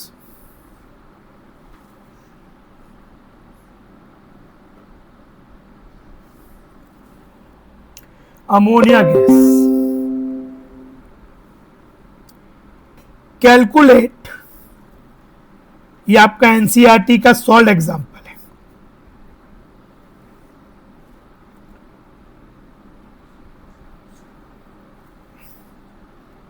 identify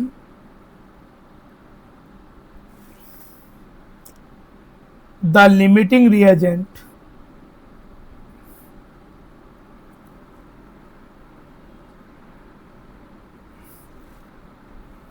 in the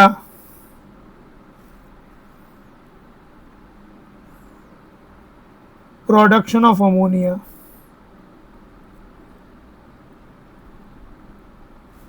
in this situation.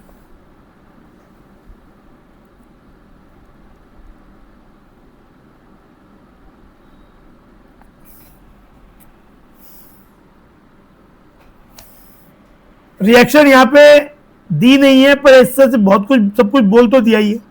क्या बोल रहे हैं, N2 plus H2 giving ammonia. Language में तो बोल ही दिया है कि नाइट्रोजन,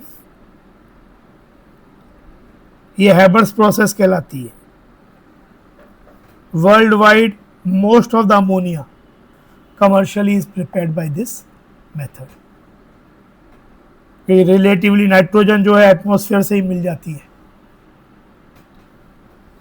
तो ये है।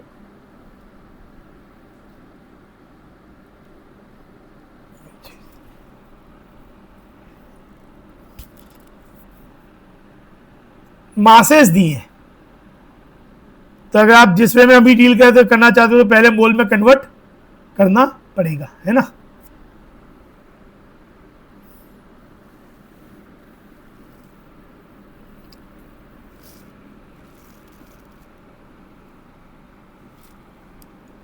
मास के टर्म में डील करो तो कैसे करोगे?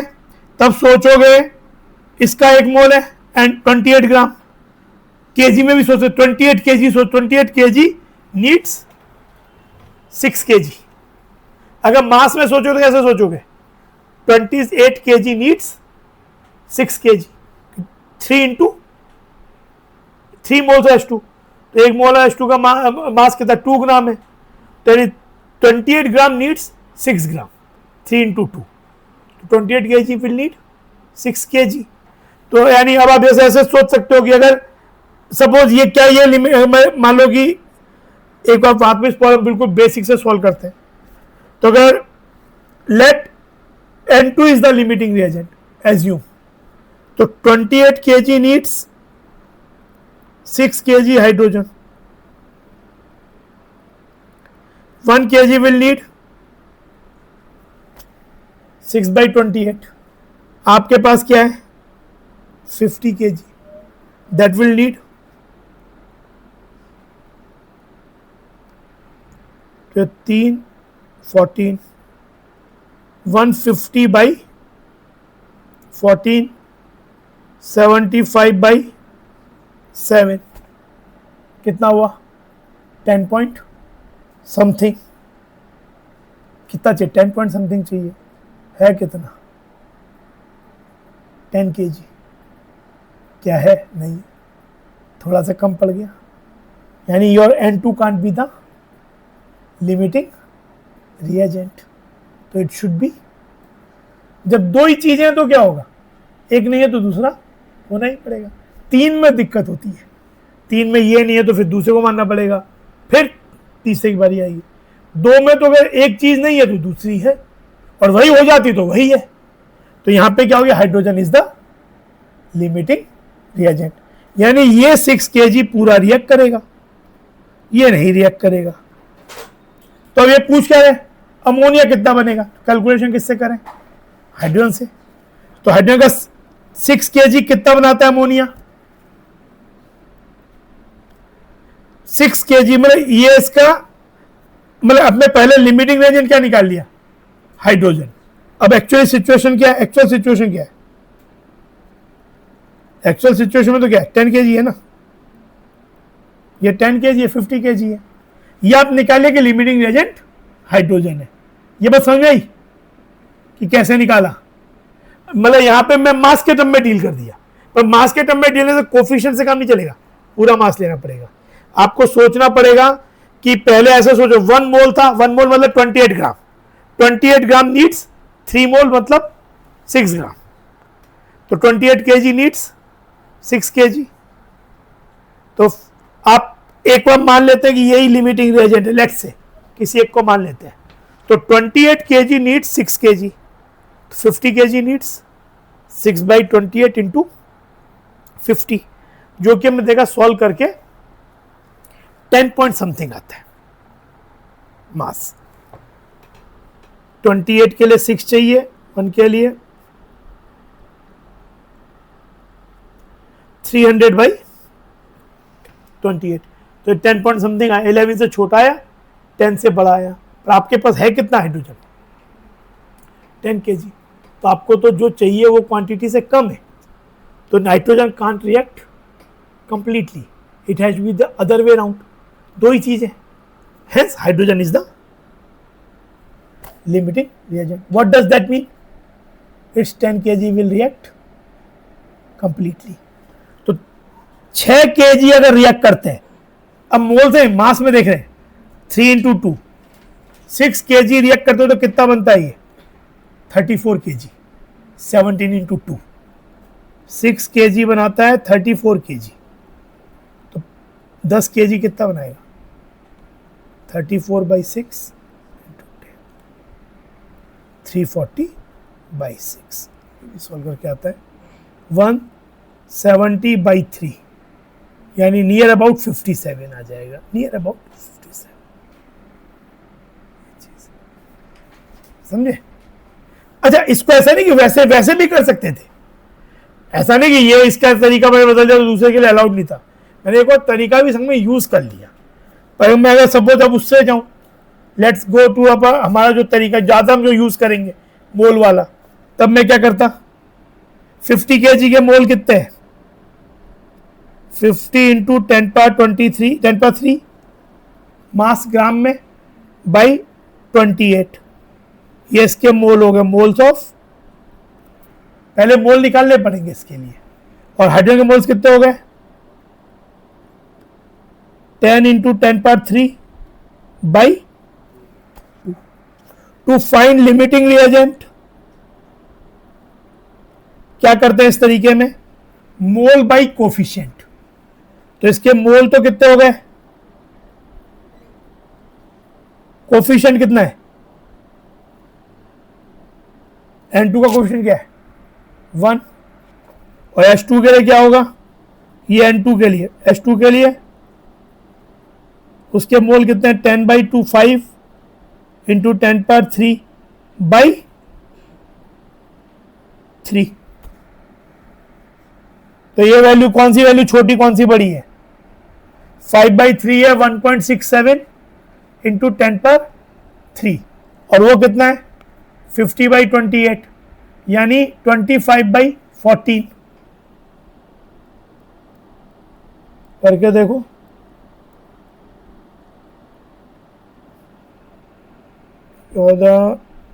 से करेंगे तो 14 5 या 30 14 6 14 7 जा 98 होता है, ऐसा कुछ आ गया। तो this ratio is coming higher, this is 1.67 into 10^3, this is coming,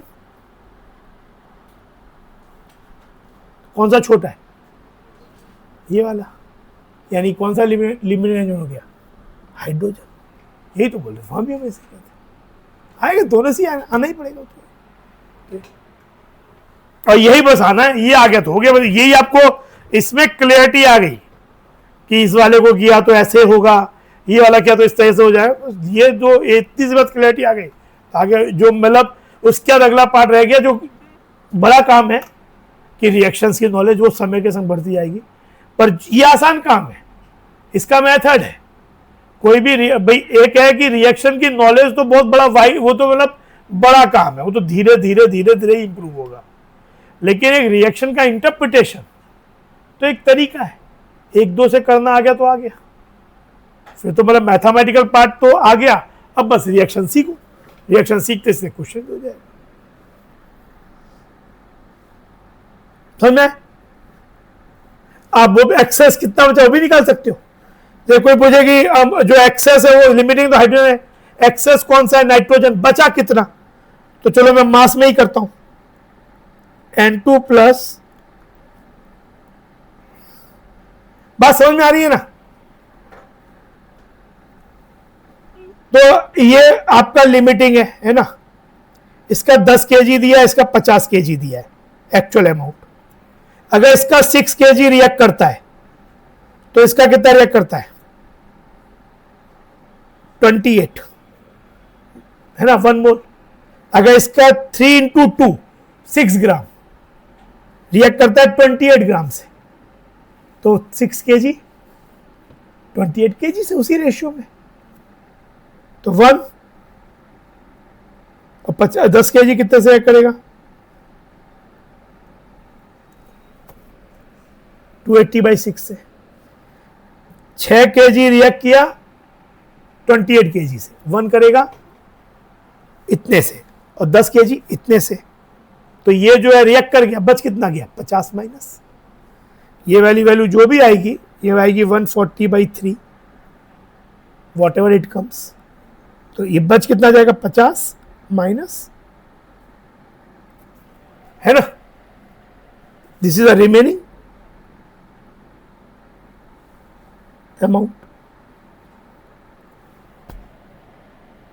आएगा समझ में, नहीं समझो फिर समझो, फिर समझो।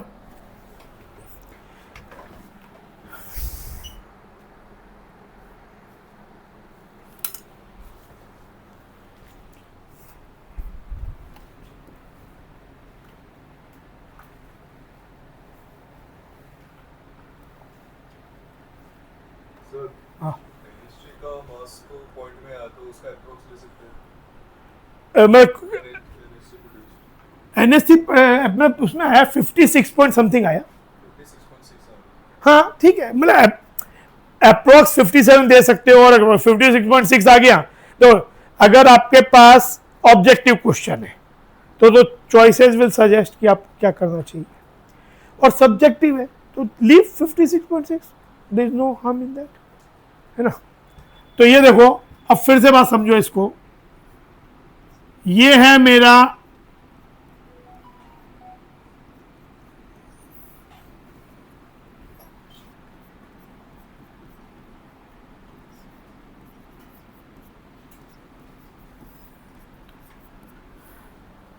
एक है तरीका मोल का।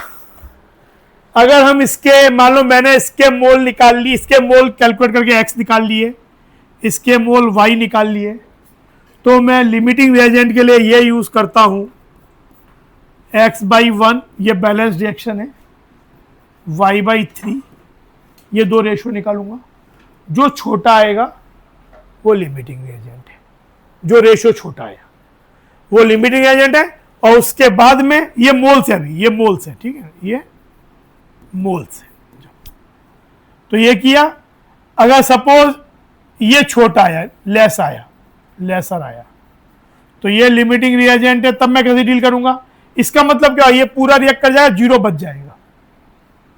3 मोल 2 मोल बनाता है, एक 2/3 बनाएगा, y मोल 2/3 y बनाएगा, इसके मोल आ जाएंगे, मोलर मास से मल्टीप्लाई करो, मास ग्राम में आ जाएगा, उस तरह से फिर केजी में, जो तो केजी में आ जाए, जो भी चीज है। ये तो हो गया मोल मेथड से, जो हम ज्यादातर यूज करेंगे भी, पर क्योंकि यहां क्वेश्चन ग्राम में दिया था तो मैं बोला कि हम ग्राम में सीधा कर, मतलब मास में ही सीधा करना चाहें, तब इसको कैसे सोचेंगे, तब इसको ऐसे सोचना पड़ेगा। मास में ये नहीं बोल सकते कि इसका 1 ग्राम इसके 3 ग्राम से रिएक्ट करता है, मास में क्या सोचेंगे, इसका कितना है, 1 मोल है, पर है कितना मास, 28 ग्राम,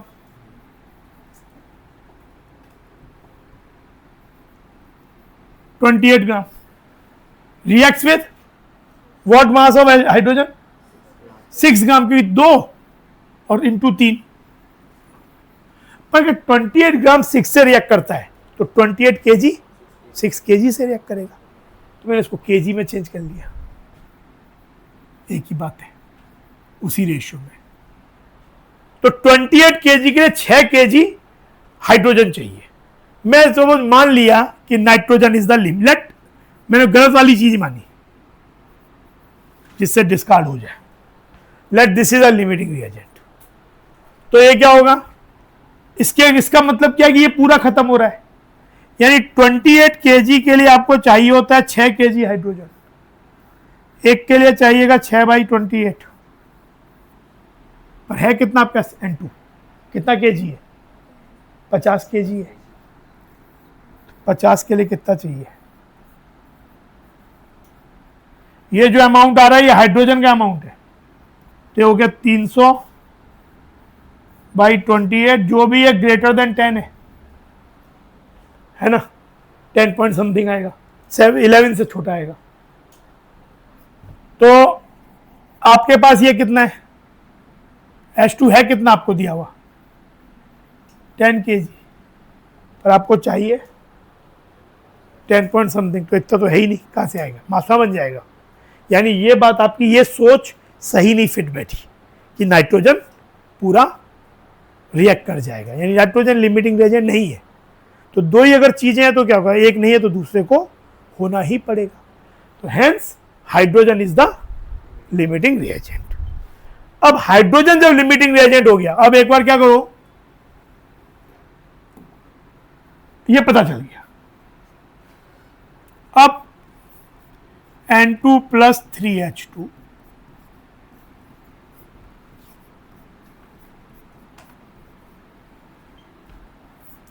इसका मास है 50 केजी, इसका मास है 10 केजी, जो एक्चुअली आपने लिया है, और ये लिमिटिंग रिएजेंट है, ये आप पता कर चुके हो। तो ये क्या आपको बताना है, अमोनिया कितना बनेगा और नाइट्रोजन कितना रहेगा। तो इसका कितना केजी रिएक्ट करता है? 6 ग्राम, मतलब 6 केजी, 3 इंटू 2, 6 ग्राम में ग्राम, केजी में क्या बोलेंगे? 6 केजी। अगर ये 6 केजी रिएक्ट करता है तो ये अमोनिया कितना बनाता है? 2 इंटू 70, 34 केजी। क्योंकि 2 मोल बनते हैं, पर 2 मोल का मास होगा 34 ग्राम, पर वो तो तब है जब 6 ग्राम है, 6 केजी है तो केजी में हो जाएगा। आपका है कितना? 10, तो 10 से क्या हो जाएगा? 34/6, तो ये आपका हो गया 340/6, 170/3, यानी ये आपका सॉल्व करके 56 पॉइंट कितना देता है? 67। ठीक है, अब ये कितना रिमेनिंग रहा? तो जो 6 केजी कितना केजी से रिएक्ट करता है? इसके 28 केजी से। इसके 1 मोल का मास 28 ग्राम, केजी में उसी रेशियो में हो जाएगा। 6 केजी 28 केजी से रिएक्ट कर रहा है। 1 केजी 10 केजी कितने से रिएक्ट करेगा? 280/6 या 140/3 केजी। इतना तो रिएक्ट कर गया, बचा कितना? था कितना? 50 केजी। इतना रिएक्ट कर गया, तो रिमेनिंग कितना रहा? 50 माइनस। ठीक है, बात समझ में आई? कोई बात समझ में नहीं आया तो एक बार पूछ लिया करो, उसमें कोई भी हार्म नहीं है। एक अभी नहीं समझ, क्लास में समझ में आया, 2 बार पूछो। एक, क्योंकि चीजें इतनी डिफिकल्ट नहीं है, एक बार समझ में आ गई तो बाद में जब प्रैक्टिस हो उसमें भी ज़्यादा फायदा होगा। अगर केवल ऐसे ही हाँ बोल दोगे तो फिर जो क्वेश्चंस करोगे वो समझ में नहीं आएंगे, तो क्वेश्चंस करने का भी फायदा नहीं होगा, अगली क्लास भी उतना फ्रूटफुल नहीं होगी। तो मतलब शुरुआत में ही जब बेसिक बात ही चल रही है, नहीं समझ में आया तो 2 बार पूछो, 3 बार पूछो, कोई हार्म नहीं है पूछने में। वो अल्टीमेटली टाइम सेव ही करेगा और पर्पज भी सर्व करेगा। क्योंकि उसके बाद जो मैं 3-4 क्लास क्वेश्चन कराऊंगा, तो अगर तुमको समझ में आ जाएगा तो यू विल डू फास्ट और इन्वॉल्व भी होगे, तो अल्टीमेटली सॉल्व भी ज़्यादा होगा, सॉल्व कराने में मज़ा भी ज़्यादा आएगा। और तुम पहले भी नहीं समझे, इन्वॉल्व नहीं हुए और बाद में समझ में नहीं आई बात, ऐसे ही बैठे रहे, तो मेरा भी मज़ा आ जाता। कराना तो पड़ेगा, क्योंकि 2 लोग भी कर रहे हैं तो कराना पड़ेगा, लेकिन अगर सब लोग कर रहे हैं तो मेरा भी इंटरेस्ट ज़्यादा बनता है। तो इसलिए कोई चीज़ समझ में नहीं आए पूछो, पूछने में कोई हार्म नहीं है। ठीक है,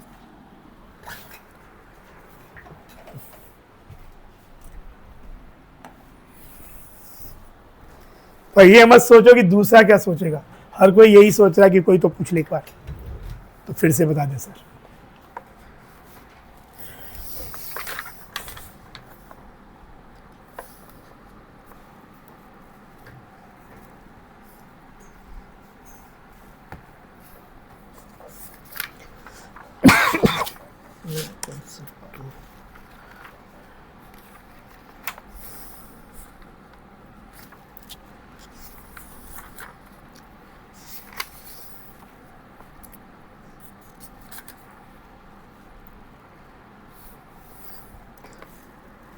एक ये कुछ और calculate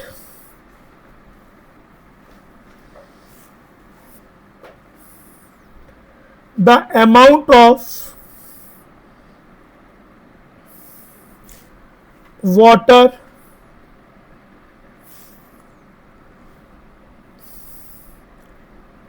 produced by the combustion of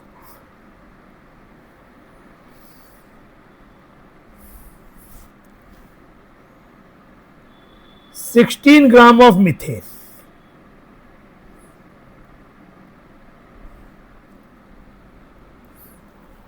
(16 gram methane का कंबस्शन करने पे कितना वाटर बनेगा?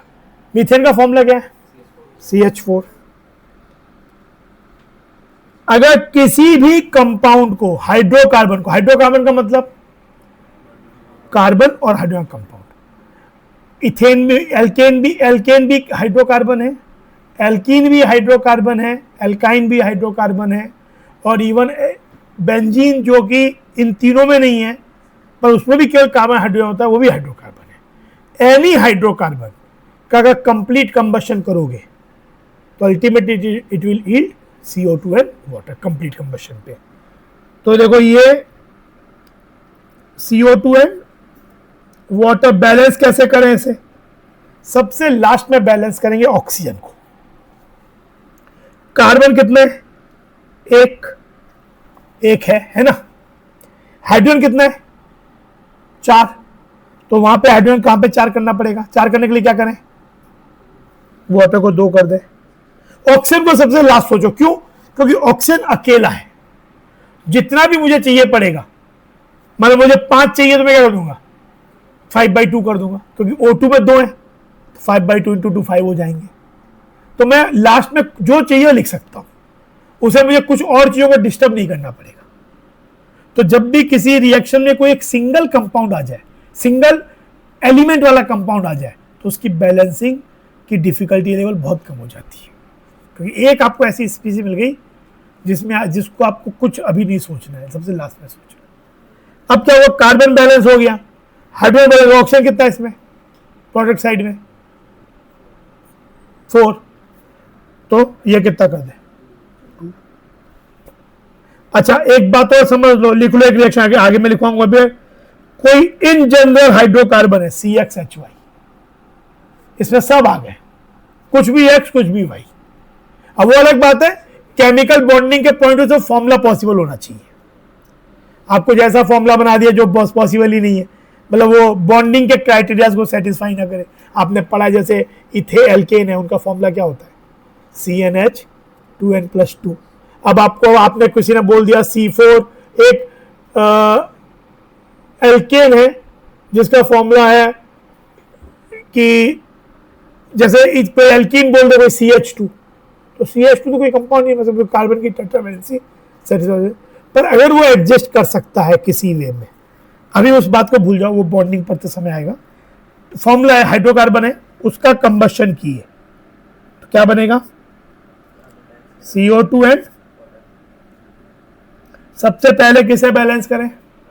कार्बन को। कितना हो जाए कार्बन आगे? X। फिर हाइड्रोजन बैलेंस करना है, यहाँ हाइड्रोजन यहाँ पे होगा Y, है ना, यहाँ Y/2। क्यों? क्योंकि यहाँ 2 है, तो Y/2 करेंगे तो Y/2 इंटू 2 क्या हो जाएगा? Y। ऑक्सीजन कितना हो गया product side? X into 2 plus Y/2 into 1 Y/2। यानी यहां पे मुझे कुछ ऐसा लगाना है जिसकी वैल्यू ऑक्सीजन की Y/2 हो जाए, ये 2x प्लस Y/2 हो जाए। सपोज A मान लो, तो A into 2 should be equal to, अगर इसका कोफिशिएंट A हो जाए तो A इंटू 2 हो जाएगा ऑक्सीजन। इसको किसके इक्वल करना है? 2x प्लस, तो A कितना हो गया? x plus. तो यानी बस ये इक्वेशन ही याद रख लिया तो काम चल जाएगा आगे। कभी भी कोई भी मैं आप फिट कर दो। अलग बात है कि अब मीथेन के लिए आई विल नॉट एडवाइज कि आप इस तरह से बैलेंस करो, लेकिन काम करेगा। मीथेन के लिए x क्या हो गया? 1, y कितना हो गया? 4। तो फॉर्मूले में पुट कर दो, क्या हो जाएगा? 1 प्लस 4/4 2 हो गया। काम करेगा। तो ये वाला याद होने में बुराई भी नहीं। और बाद में कुछ केसेस में तो आपको जनरल, अभी मतलब जब आगे पढ़ोगे तो कुछ केसेस में हो सकता है आपको हाइड्रोकार्बन का फॉर्मूला ही नहीं मालूम हो, तो आपको ऐसी इक्वेशन ही लिखनी पड़ेगी। तो इसको लिखना तो पड़ेगा ही किसी से प्रॉब्लम में आगे। तो ये हो गया कोई भी हाइड्रोकार्बन का कंबशन ये देता है। हम अपने ओरिजिनल क्वेश्चन पे आते हैं। 16 ग्राम मीथेन, 16 ग्राम मीथेन मतलब कितना मोल? 1 मोल। अच्छा O2 की क्वांटिटी नहीं बोली, बोला 16 ग्राम मीथेन को कंबशन किया, तो इसका मतलब है कि सफिशिएंट क्वांटिटी थी ऑक्सीजन की, वो कोई कम नहीं पड़ा। जब दूसरा चीज एक्सेस में, तो लिमिट कौन सा हो जाएगा? O2 के बारे में कुछ नहीं बोला, बस मीथेन को कंप्लीट कंबशन कर दिया। मतलब methane is limiting agent, O2 आपके पास था जितना चाहिए। दिक्कत कब पड़ती है? जब रिएक्टेंट सबकी क्वांटिटी दी हो, तब आपको पता चला कि सबका क्वांटिटी दे दिया, अब इसमें कौन बचेगा कौन रहेगा। यहां तो क्लियर है कि एक का दिया ही नहीं है, मतलब जितना चाहिए उतना ले लो और आपके पास अवेलेबल है। तो ये अगर 1 मोल है, पूरा रिएक्ट करता है, तो CO2 कितना बनेगा, ये अमाउंट ऑफ वाटर पूछा है, वाटर कितना बनेगा, 1 से 2 बनता है। एक्चुअल मोल भी कितना है इसका, 1 मोल ही है, तो 2 मोल बन जाएगा, है ना। तो कितना अमाउंट हो गया, 36 ग्राम। कोई पूछे O2 यूज कितना होगा, कितना O2 यूज करना पड़ेगा, या कैसे पूछे कितना मिनिमम ऑक्सीजन की क्वांटिटी चाहिए आपको, मिनिमम। ज्यादा से दिक्कत नहीं है क्योंकि CH4 खत्म हो गया, फिर ज्यादा जो है ऑक्सीजन, पर मिनिमम ऑक्सीजन कितना चाहिए, तो 1 के 2 मोल चाहिए। 2 मोल ऑक्सीजन मतलब आपका है भी एक्चुअली 1 मोल ही, तो 32 × 2 64 ग्राम। क्वेश्चन रिवर्स में पूछ ले कि you had 50 gram of oxygen, was it possible कि पूरा मीथेन रिएक्ट कर गया, तो यू नीडेड दैट 64 ग्राम, एक मोल के लिए तो उतना था ही नहीं, तो आपका मीथेन पूरा रिएक्ट नहीं कर सकता उस केस में। तब आपको वो करना पड़ेगा मीथेन कितना रिएक्ट करेगा, मतलब आपको अमाउंट ऑफ ऑक्सीजन दे दिया, अगर वो 64 या उससे ज्यादा है तब तो मीथेन पूरा रिएक्ट कर जाएगा, पर 64 या उससे कम है तो limiting reagent would be oxygen, methane बच जाएगा, एंड ऑक्सीजन विल डिसाइड कि वाटर कितना बनेगा। बात समझे ये चीज। अभी तो क्या है कि ऑक्सीजन दिया ही नहीं है, तो ये अंडरस्टूड है कि आपके पास ऑक्सीजन है, बहुत है, मीथेन को कंबशन कर रहे हो, नो डर्थ ऑफ ऑक्सीजन। पर अगर ऑक्सीजन का क्वांटिटी भी दे दिया जाए तब again you come to the same kind of question कि कौन सा लिमिटिंग रिएजेंट है, ठीक है। तो ये हो गया, तो इसका आंसर 30 से। एक और लिख लो, how many moles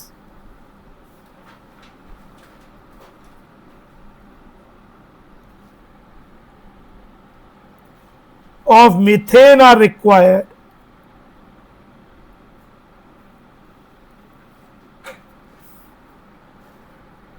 to produce 22 gram CO2 after combustion.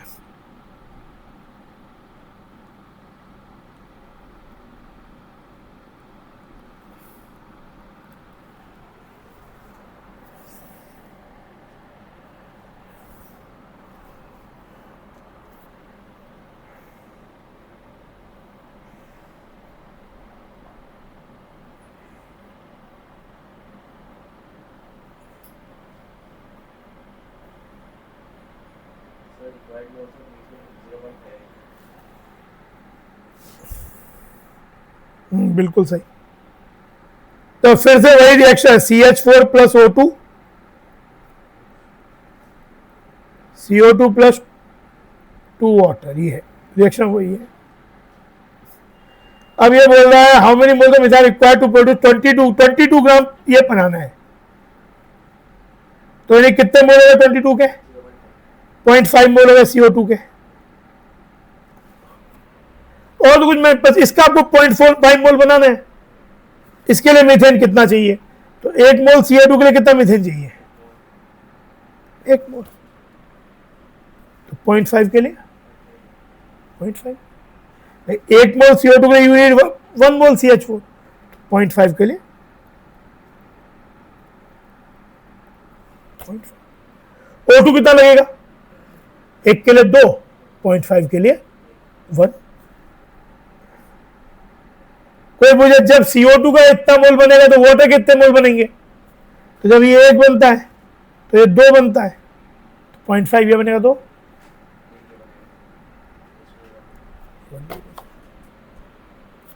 ठीक है। तो ये हो गया, ठीक है।